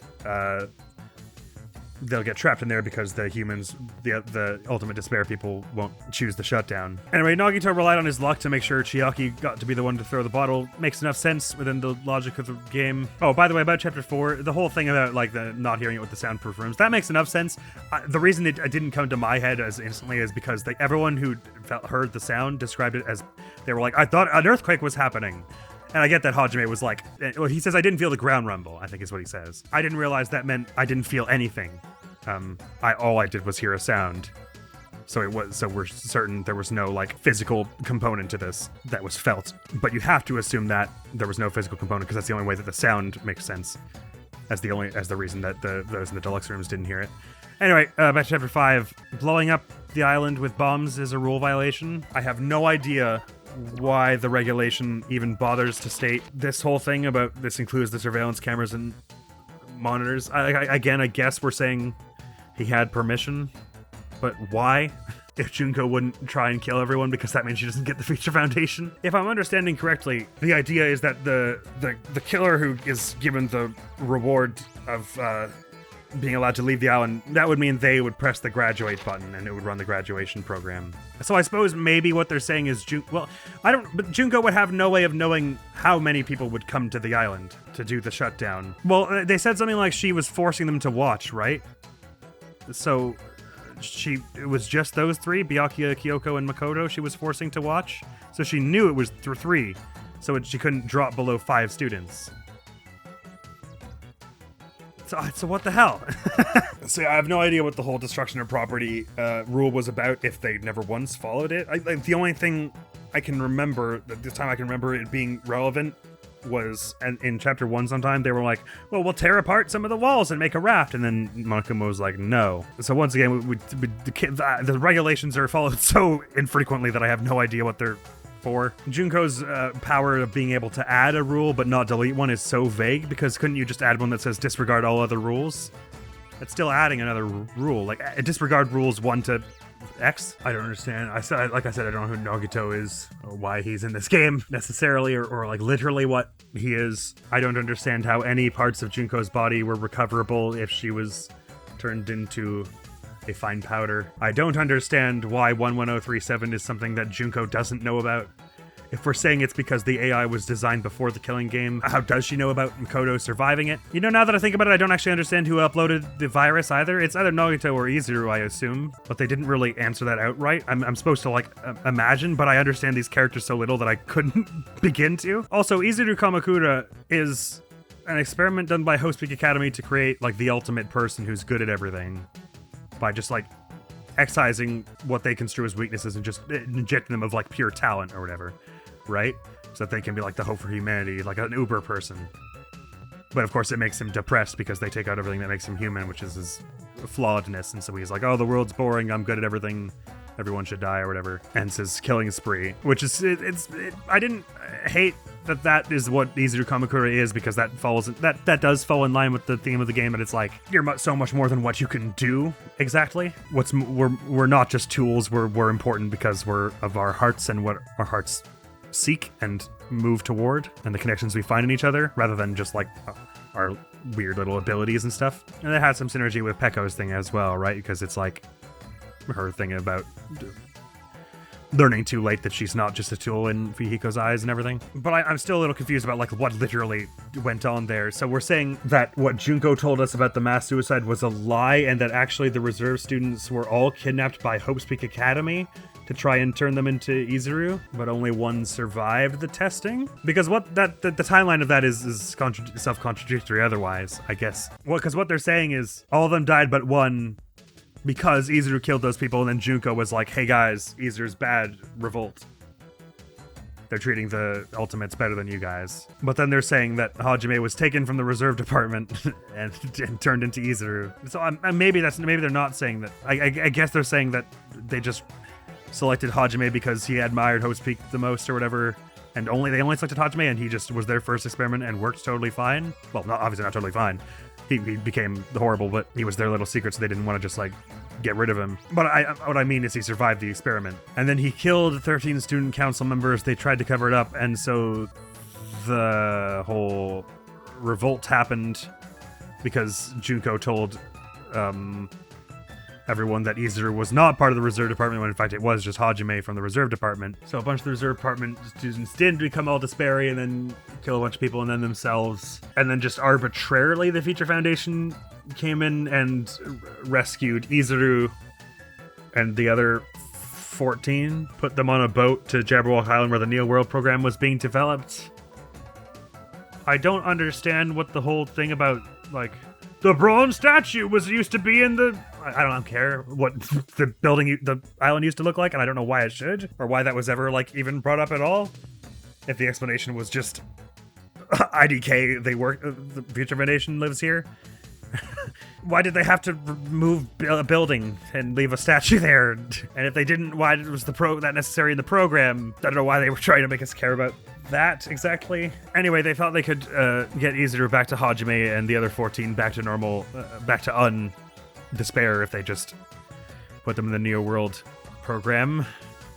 The Future Foundation did, but one of them, I guess Izuru, had already been in contact with Junko, and she'd given him a USB key or whatever and been like, plug this in when you get there because it'll despair or whatever. So are we saying Nagito did truly hate Junko because he actually liked Hope or whatever, even though he was already brainwashed during the scene we were looking at there? So he was brainwashed into being obsessed with Junko and despair, but also didn't like Junko because he was obsessed with Hope. And wanted to kill her, even though she was already dead, I guess. Yeah, Izuru's a confusing character, and I kind of wish they had sort of started to bring that in a bit more. Like, let us know who Izuru is before it became clear that Izuru is Hajime, because by the time I was like, Hajime is probably Izuru, I still didn't understand what Izuru represented. And in hindsight, it's kind of cool. He represents this idea of trying to make the perfect human whilst not understanding what makes a human human, by just trying to turn them into some kind of talent machine. But a whole lot of Junko's actions in Chapter 6 confused me. I don't understand. Like, she's all like, I have to follow the procedure because I'm subject to the program or whatever. But they don't explain what that means exactly. Why she's like, I'm biding my time. Like, she's saying that because she wants the Future Foundation to get there. But then why did she try and get them to graduate before that point? It's like she can't decide if she wants the Future to take over the Byakuya, Kyoko, and Makoto, or if she just wants the people who are, like, 11 or whatever, who are already dead. Because her actions toward that end change in every scene. Sometimes within one line of dialogue. I don't know also what was taking them so long to get there. Makoto, Kyoko, and Byakuya. I get they were arguing with the Future Foundation. I don't know how Junko got a hold of those emails. If we're saying that this place is not connected to the internet, that must mean that all that happened, that Makoto and Kyoko and Byakuya were on the island the entire time if she was showing them what was going on. Like the real version of the island. So they were just like tied up, and it took them like 30 days to get out of it or whatever and put themselves in the machine. But how does that work? Because we're like Makoto, Byakuya, and Kyoko put them in the machine against the Future Foundation's wishes, and they were, even themselves were like, I'm not quite sure if this will work, but we gotta try something. So clearly they were conscious and did that, and we're saying they were just watching them on it. Like, what took them 30 days to get in and help? Does it genuinely just take 30 days to load the program? Or to load a new person into the program? or 25 or whatever it was. I don't know why Junko knew to show them Makoto to give them like false hope that to show the fake Makoto if we're saying she didn't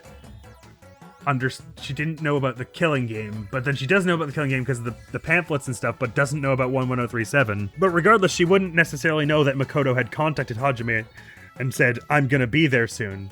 Unless we're saying that whole, I guess Monokuma didn't notice that thing is completely wrong, in which case Monokuma was privy to that conversation where Makoto told Hajime the significance of 11037. And so he should be able to at least answer that it was something someone left for me in my time of need or whatever. It does seem pretty random what elements of the simulation Junko isn't allowed to change. I get that this is Danganronpa and computers can literally do anything, as we established in the first game. But this is another thing about Junko as a character on the whole. I get that she's supposed to sort of be chaotic, and she's like, oh, I change what I want every second, which is why I just want despair, because everything's meaningless. But even that it's still a character thing, like a motivation to do things, right? She wants everyone to feel despair. That's the goal. So the explanation up till, through most of this game and the previous game to how did Junko manage that is she's Junko Enoshima, and she's so sexy and strong and cool, and she can do anything. So when you tell me she can do anything, and that she wants everyone to feel despair, and she just fails at that over and over, I think what I'm meant to take from that is that the rules are she can do anything except when someone adorable is the protagonist and says, no, friendship and whatever, and tells her no. But what the impact it usually has on me is, so she doesn't actually care about making everyone feel despair, because if that's what she wanted, she had ample opportunity in this game and the previous. So yeah, just like the fundamentals of each mystery repeatedly just like bludgeoned me over the head with stuff I didn't understand and still don't, which is part of why this game was so tiring to play. It's like if you were rock climbing and all of a sudden your harness came undone and you fell like 16 feet right onto your side, and that hurt like the dickens. And then you got up and there was someone there and they were like, whoa, you had a nasty fall there. And they're holding you like your carabiner or whatever. And you're like, why did you unhook my thing? And they're like, oh, I'm sorry. The thing about that is I did it so that it would rain tomorrow. And you're like, what? Sorry? Huh? I don't understand what that means. And they're like, well, what it means is my sister unhooked your carabiner because she thought it would make Daddy Abraham Lincoln happy. And you're like, I'm sorry? That's not what you said a minute ago. What does this have to do with my throwing me off the rock face? And then 12 other copies of that exact same person come out of the woods and they're like, mangoes, mangoes. And you're like, I do not understand what you are saying or mean or want. And then they all disappear and a squirrel appears in their place and starts T-posing and rapping at you in like Swahili. And it's like, this is an overwhelming amount of stuff that does not make any sense to me. And I'm failing utterly to understand its purpose. What does this have to do with that rock climb I was on? It's a very mentally draining experience, this game. But again, they're doing lots of things right, because I still felt like the reason I was disappointed when arcs took a turn I didn't like is because the foundations for great characters were there. Setting aside how incredibly hot so many of them are, because that's a given. It's Danganronpa. There are some really like interesting personalities in the bunch and everything, and the visual designs were cool and everything. But the ultimate feeling I had on the narrative, sorry, I've talked for like 4 hours about it, it's just that like there were a lot of motivations I was already struggling to understand, and then the logical actions that the characters took to achieve those motivations did not, in my eyes, work toward those motivations. So it felt a bit like we had all the parts of a really great game here, and it was like a jigsaw puzzle where you put the pieces in the wrong thing and just kind of tried to like force them in there in the wrong order. I could see a really good game in here if you just rearrange some of this and put it together with a little more thought, but in the state it's in, it just feels like total catastrophe and bedlam sometimes. And again, some of that is intentional because they want to take you to really like dark places and chaotic places with seemingly no rhyme or reason, so that the message of hope and a desire to see the future winning out in the end feels more, you actually feel the triumph and contrast between those 2 points, because you felt legitimate like disorientation and distress, and like you were genuinely disturbed by all the awful shit before that point. So it's like you've got that ignore the hand gestures I'm doing, but you've got that posterizing quality, so it's that the good stuff feels better because of all the nadir of the awful stuff you experienced. But I did feel like this game, as more than the first one, even had a weight, like a it ended up feeling a lot more cynical to me because there was a much huger focus on awful stuff with little reprieve and like genuine human connection and compassion in between is how it felt. Strung together by logic I didn't understand and motives that were at best a little weird and at worst completely at odds with their actions. So it very emotionally exhausting is the ultimate takeaway I have from this game, and somewhat disappointing because there was a lot I thought could have been there. Like I said though, although I don't think it ever could have been as good of a story as Danganronpa 1 could have been, just because I think Danganronpa 1 is designed more tightly and with a cleaner setting and arc and things, I still think this one probably came out better on the whole than the first one in terms of like the actual finished product I had in my hands playing it in a lot of ways. But I don't know, it's very muddly. It's hard to sort my feelings on these games because they represent something I love so much and have the potential to fully embody that. So I do love them for the messages they're trying to get across and the characters with which they try to get them across and the idea of the gameplay that they try to get across. It's just the execution fills me with misery and woe, and I don't think in the way they're trying to. You know what? Well, I do love you, but I hate you. I've talked for so long I don't even know what plane of existence I'm in, but let's go looking for notes. So what I should say also, so again, they created things I loved and didn't really pay them off in ways I was hoping for, but I am glad, in spite of some of the things we're going to get to soon, it does feel like at least some of the people involved, probably not all of them, hard to say, but some of the people involved were making something they wanted to make, and I will always be grateful for that. I'm always happy when, even if the product isn't something I particularly enjoy, that when an artist has made something that fulfills them artistically and is true to them. And I get that a lot of the dirtier aspects of the game, so to speak, and the more like gruesome stuff, sometimes you just want it to be dirty and real. You don't want it to be like sanitized and crowd pleasing. So I'm appreciative at least that it does feel like someone was making what they wanted. That does make me happy. Anyway, returning to look for some notes. A note I had earlier was that it almost feels like they wrote this game from start to finish without ever going back, since they sometimes say stuff that contradicts themselves, like, and some of this may just be like localization, because the Danganronpa 1 had a bunch of localization stuff that completely made the story not make sense. But like when Nagito says, we didn't know that the tower, or Chiaki, I think it was Nagito, who's all like, we didn't know that the towers were one and the same at that point in the investigation, when that was something we knew before the investigation. Little things like that, and the fact that they sometimes, it feels like they're incriminating people who don't actually turn out to be the killer in ways that it feels like they couldn't have missed. It sometimes feels like they started writing the crime one way with the intention of the killer being a certain person, and then got to the end and changed their mind about who the killer was, and didn't go back and change some of this stuff, or didn't go back to foreshadow things. And I know there's some point where Hajime's like, there's no such thing as foreshadowing in this style, and it all just happens for no reason because it's despairful, but that's what Hajime thinks. That's not true. There is foreshadowing and writing and stuff going on. Like Nagito's first twist and then the Teru's like reason for the killing. It feels like there could have been things put in the writing before that to hint at those things upcoming, so they felt more natural. But it's like they finished writing chapter 1 and were like, well, we can't go back and change it. We wrote it in permanent ink. It's like, just go back, add some stuff. Like mostly what that does for Teru was explain his tendency toward cooking because she was a chef, his mom, rather than like really like round out that first chapter, for instance. Like there was a bit of setup given for his whole, he's actually a country boy thing, but that isn't really the thing that he'd kill for. It's his mom. And I get that they're sort of conflated because he and his mom were going to open the big city restaurant together, but there are a few instances like that where it's like, did you know this was going to be where it ended up when you wrote the previous passage? And I'm not saying they didn't, it just feels that way sometimes. Oh yeah, Sonia, it looks like she's the most likely killer in chapter 2 because she has the wetsuit from the beach house. So she's the only one we know for a fact went there before. And then that just isn't anything to do with anything. She just got one of the wetsuits from there and then whatever. And it's like, that's not what a red herring is. You have to explain why that happened. Why did she go there early to get a wetsuit? And how did she not see all like Hiyoko and Mahiro and everything at that point?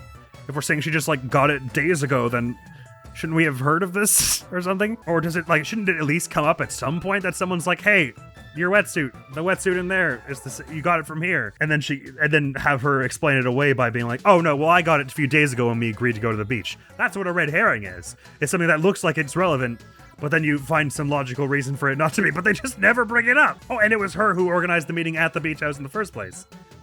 Like, it looks so sketchy for her, and there's genuinely no explanation whatsoever. Oh, and she would be the only one that we thought of, because we wouldn't assume Pekka would go back to the magazine, who would know what mask Sparkling Justice would use. Like, that's all stuff that feels like, in a draft 1, you might miss it, and then once reading it, you'd be like, oh, you know what? This really looks like, I've set up Sonia as the killer here, which is fine to have it seem like it's her when it isn't. But if that's the case, then I think it should be like you should be able to explain away at least one of these coincidences. Because that if it was like that, then that could actually be like an interesting solve. If it's like, well, Sonia's got a wetsuit from that place, and then we confront her about it, and she's like, no, I got that from there 2 days ago when we planned the beach thing. And then there would actually be like a bit more of thought that goes into that point, because then you would go like, well, we don't have any evidence to prove that, huh? So we gotta consider her a suspect. But then you would actually have to think about it rationally and go like, if she was going to kill someone, why would she also take a wetsuit from there? And you've turned what could be an untied loose end into a part of the mystery. You know what I mean? And the fact that that didn't happen that way makes me feel like they wrote that chapter from the beginning to end, and then didn't look back at the investigation portion when they were writing the trial. And again, I'm not saying I know for a fact that's literally what happened, but that's the feel it gives off, which is weird. Yeah, so here's one. So with the exception of Taro, I guess, most of the motives feel detached from the character who does them. The thing about Danganronpa 1 that I really liked was, by the time you got to the end of the motive, like the trial, the motive makes sense with the killer. Who would be willing to kill for money? An ultimate gambler who seeks a life of like hedonistic, self-absorbed pleasure and clearly has like a wanton disregard for everyone. Who would be willing to kill to hide an embarrassing secret? The big tough guy who's super insecure, secretly, about something he refuses to talk about with anyone. Who would be willing to kill for a special human connection? Probably the one whose dream was to go out and spread human connection across the whole world, her whole life. So thematically, I feel like the motives are a little less motive-y in this game. I don't really know what the theme of the motive for the second one is. Revenge? But it's not revenge because he already got revenge.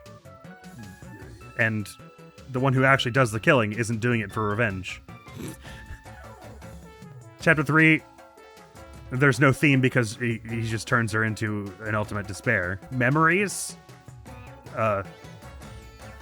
Confusion? 4 makes a bit of sense.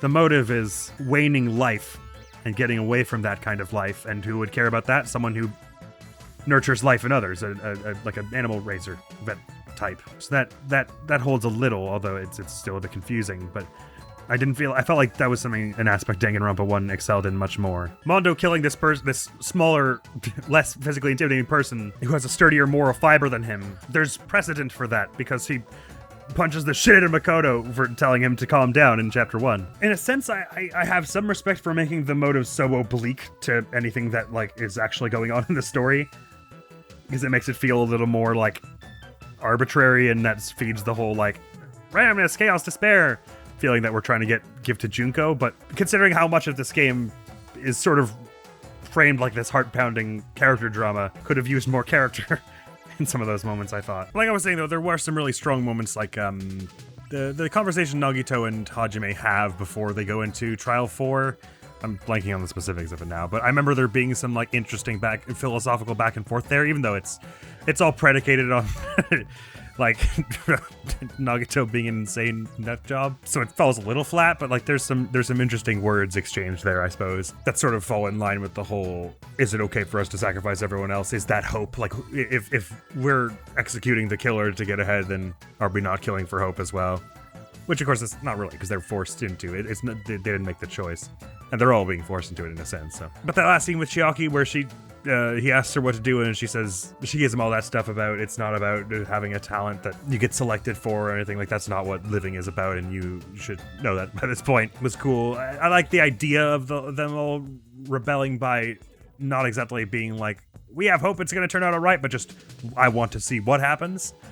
That's an interesting twist on the hope idea, and sort of like navigating away from it in a kind of interesting way. And that whole last sequence in chapter 6 was cool, and I did like Kyoko, Byakuya, and Makoto coming to help, even if, again, game was a bit long, and I could have gone for them doing it earlier.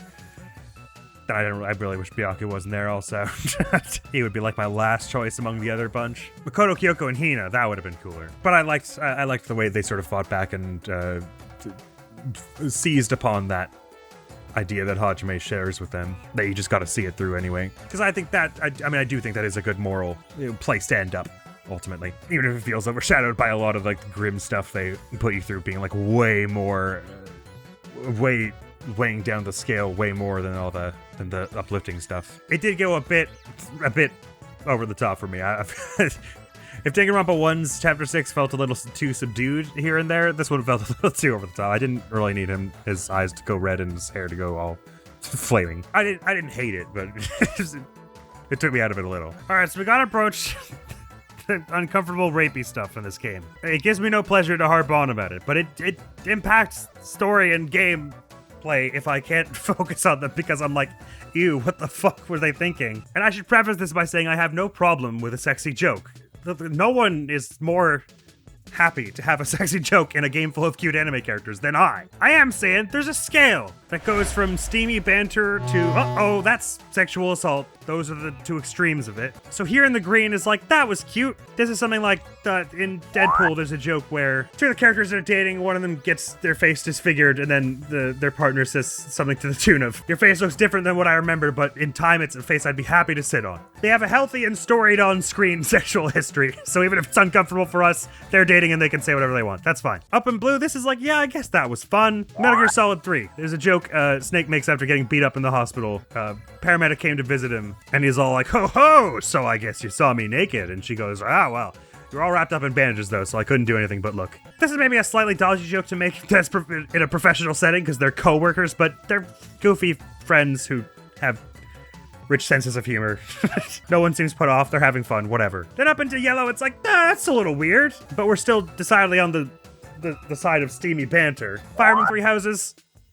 There's a bit where Claude and Hilda are talking and he makes a joke insinuating that he would be alright if she choked him. They're both friends with silver-tongued flirty streaks, so it's not that beyond the pale. It's a bit weird because we don't really see her response to this proposition before the scene ends, so it's like it cuts away before we can see her revulsion, but I assume there isn't any. It's a bit weird that he says this in like broad daylight in public to her, but within the lore of the game, the particular phrasing he uses about having her hand on his neck carries more innuendo than just sexual. There's like lore reasons for why he's joking about that. So the intent is clearly not just to make a joke where we laugh at how uncomfortable Hilda is having him say that. And we also don't know that she would be uncomfortable, but she'd probably find it funny because of their relationship. I would say it falls squarely on steamy banter side, but it's like we're pushing it a little bit. Now into orange, this is Watch Yourself Now. Zelda Ocarina of Time, you talk to this creepy hooded guy who says, man, if I was as hot as you, I could run a different kind of business, or something to that effect. Suggesting you'd be a prostitute if you looked as good as a stranger is a weird thing to do, it just is. It's left suggestive, and that's basically the end of it. And the thing is, it's unsettling and gross, but within the context of the game, it's meant to be unsettling and gross, because Link is not actually an adult when that is said to him. He's like got this, I mean, he's technically, there's an argument made that he's actually a child, basically. So it's meant to be creepy and gross, and it would be creepy and gross to say to an adult too, but there's like a handful of lines like that, like when Nibiru says, if I knew you'd grown up to be such a handsome man, I would have kept the promise I made to you, whatever. There's a pattern of creepy stuff being said to a kid to reinforce the whole growing up too fast narrative in Ocarina of Time. So it is for a story reason, but it's somewhat icky, so we're getting on the side of, uh-oh, that's sexual harassment, but I would still call that just watch yourself. Then there's into red, which is like, no, you shouldn't say that. This would be like, there's a bit in The Hobbit where they're taken prisoner by a bunch of elves, and one of the dwarves says to this elf lady who's leading him to a cell, you should pat me down because I could have anything down my pants, or whatever. And it's like, haha, he's talking about his dick. It's a creepy and gross thing to say generally, especially to someone with whom you're in an adversarial relationship. And it's creepy in context because that's the thing that sparks their relationship, basically, for the rest of the story. This is like not a good way to do that. So we're in like bad territory here. And then like way off like the crimson blood red end of that, like breaking the scales, whatever the fuck this game was doing. Someone about to get arrested for this. Like a woman trips into a compromised revealing position, pleads for everyone to help her up, and everyone points and laughs and calls her like a slut and stuff. What the fuck is wrong with you? Don't do that. That's just fetishizing sexual harassment. There's no way around it. That's gross and fucked up, and don't do it. Please. And don't make me ever talk about this again. God.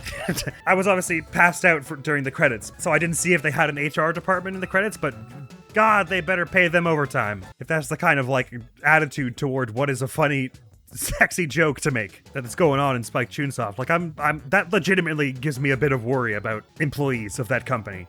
Ugh, it's icky. And I'm probably blowing it out of proportion, and it's totally fine and safe there, but like, what the fuck? I do not approve.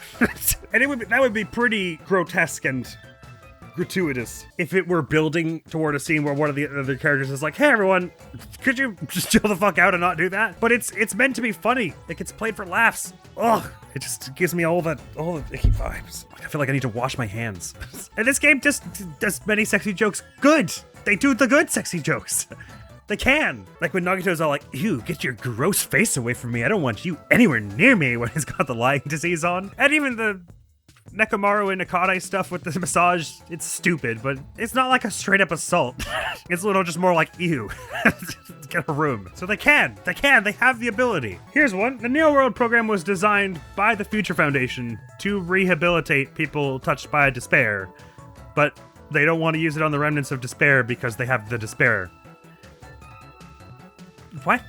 Why? Or is the idea we're supposed to get at that it wasn't all the Future Foundation that developed the Neo World program, it was just Makoto, Kyoko, and Byakuya? Because I do not believe that. They had the ability. Maybe with Alter Ego's help. That's pretty outlandish, if you ask me. So I don't really know what's up with the Future Foundation being like, yes, we believe people can be rehabilitated. No, not those ones. It's bad, Makoto. So another thing to my point of all the weird logical things. I get this as a character-driven game more than plot-driven. So the how is much less important than the why, generally. I do think the two should mutually inform each other. And when it's in like an overwhelming quantity of I don't understand the how, it does impact my ability to appreciate the why. And crikey, that's the end of all the notes I had in my journal. Oh my god. I thought this was going to take less time than Danganronpa 1. What am I like? I'm so beat. Long story short, if you love these games, more power to you, and I'm very glad you can appreciate them. I'm still getting there, trying my best. I do find them pretty exhausting. I would still, this may shock some of you, I would still like to try V3 at some point and some of the spin-offs, because I'm like, because of how much this game and the first one are like, all the parts are there to make something I really adore, and instead it's like something that I sporadically love and am sent into utter anguish by. My mind says that one of these games I'll play and I'll get a better I'll get one that balances the way I like more. It's probably futile to assume one of them will be like perfect, but I still feel like I get something out of these games. Is it worth all the stuff I'm putting myself through? I don't know. I just don't know. I don't think I know enough about life to know. So I don't know that I'll play V3 or any other ones like soon, but it's probably will happen sometime. And I would especially like to go back and see more of the supports in this game someday, because I feel like the ones I picked were not that good. Like in Danganronpa 1, with the exception maybe of Yasuhiro's, which is a bit more just jokey, I felt like every one that I chose to hang out with, regardless of whether they were one of the characters who survived or not, added some richness to Makoto's relationship with them, and I did not feel that way in this game. So, but I would be willing to believe that I just got unlucky and picked a bunch of the ones that were not as interesting. I don't know. So if we ever do return 100% this game, that'd be something I'd be excited to do. Hajime, you're alright. Nagito, you annoy me, but you could probably convince me to do some pretty undignified things. I'm still not convinced you're in this game. A good 5 hours of the runtime is because of you, which I'm a little annoyed about, but you could have been worse. Kazuichi, I thought you were pretty at first, but now let's go our separate ways after this, please. Don't! You're cool and sweet, you're just a bit loud. You're alright, I wish they sped you along a little bit, if I'm honest. You're a bit mean and you worry me, but you could have been worse. Obliterate my head between your thighs, please. I mean, if you have the time. You're a sweetheart, I'm sorry I was so sus of you the whole time. Let's you and me not spend any time in the same room, or there will be problems. You don't have to shout at people every day, but I don't hold it against you. Pre-memory retrieval, yes please, choke me mistress. You're a barrel of hugs and fun. I would go to unseemly lengths to be under your foot. On my face, please, if you're not busy. 6.5 big warm hugs for you out of 5. I hope 2x2 does you better. I wish for all of your most soft and warm dreams to come true, and for you to experience heights of peace and ecstasy and good vibes, the likes of which this world has never known. Mwah. Anyway, now that the important stuff is out of the way, with Danganronpa 2 complete, don't worry, I didn't forget about the punishment. 19, I think, in the end, was the number of times I raged thoroughly enough to constitute a Trial 5 replay. God, that's gonna take like 10 hours. So the first time, I think basically what we agreed was, just out of curiosity for how the JP voice cast sounds, the original cast, I'll play through the first time with the Japanese dub, and then all subsequent times I'll just be like laying on the control key to skip it, and I'll basically try and upload another video after this one that is just uncut me suffering through Trial 5 19 times, mostly uncut. I mean, obviously, if it takes long enough, I'll have to take it on for multiple days, but rest assured I will play it through all 19 times. I'm a man of my word. I was thinking when we play Danganronpa 3, I might have to make it a drinking game just to get through it. Don't drink to get through your problems, kids. I would be doing it for fun in that case. I composed a list of rules for a drinking game if we ever do play V3, so I'll try and bear that in mind for then, because that could take off the tension these games put in me sometimes, somewhat. With Danganronpa 2's playthrough now completed, the playthrough order goes: Baba is you, Eve. Baba is you, the Dark Pictures Anthology, Little Hope. We're starting Baba is you. I'm gonna have so much fun. I played like an hour of this game already, and I loved it. And I've been like desperate to play more since. That was like a year ago that I played it. It was around Christmas of 2024, because that was when I got it for my mom, and she was like, let's try it out. At the family Christmas. And so we played it a bunch. And everyone else was like, yeah, that was cool. And I was like, I need more. And this past year, a friend of mine got it for me for my birthday. Lucky me. So we're going to be playing that. It's a puzzle game where it's kind of hard to explain. You change the rules of the game as you're playing them, basically, to an extent. And it's really, really cool and tactical and stuff. So if you haven't seen it, you're in for a treat if you choose to join us for that. I don't know if there's like a proper beginning and end to it. I assume it was like split up into worlds. So I assume if you like clear a certain number of worlds, there's like some kind of end where it gives you credits. But I don't know if we'll be doing all like the extra bonus levels and stuff as well. And there are some like speedrun challenge modes where it's like do it in a certain number of moves and everything. I have no idea what the extent of that playthrough will be just yet. But considering how much I enjoyed what I did play of it, we're probably gonna be playing it for a while. Which is why I made it the double slot. And when one of Baba is You, Eve, or the Dark Pictures Anthology Little Hope is completed, we'll be swapping it out for Hitman Contracts, the third game in the Hitman series, and I've heard heaps of praise about this one. Now, I mean, I've been down this road before where people told me that a particular game was really good, and then I was really sad when I didn't agree. And so I got my expectations really high, but so far, Hitman would not betray me. Hitman is quickly becoming a staple on this channel, just for how gosh darn fun those games are. Even though the first two were jank as hell and super buggy. It never got in the way enough that I was like, I want to stop playing this game now, really? Except, I mean, around the end of Hitman 1, I was like, oh, I was a little done with it. But I'm really starting to love the Hitman games. And people have told me that Contracts is where it starts to feel a lot more modern and like tightly designed and clean and stuff, which I'm pumped for. It feels nice to be starting that in the new year. New year, new us. Less rage, probably. More fun games, maybe.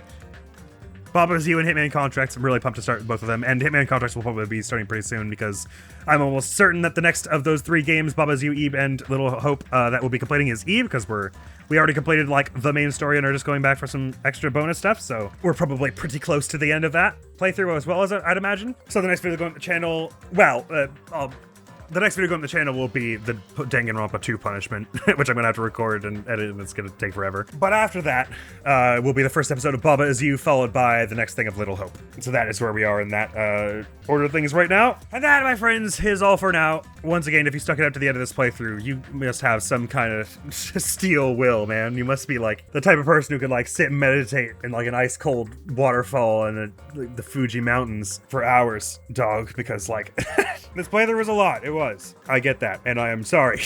But I have heard a lot of very compassionate and patient and supportive voices throughout it, so I'm very, very thankful for that. Thank you very much for not absolutely hating me for struggling. And I do mean struggling. That is all for this video and this playthrough. Thank you so very much for coming around to the both of them, if you did. You're ever so kind. Hopefully I'll see you around. Admiral's gonna be out of here now. Peace!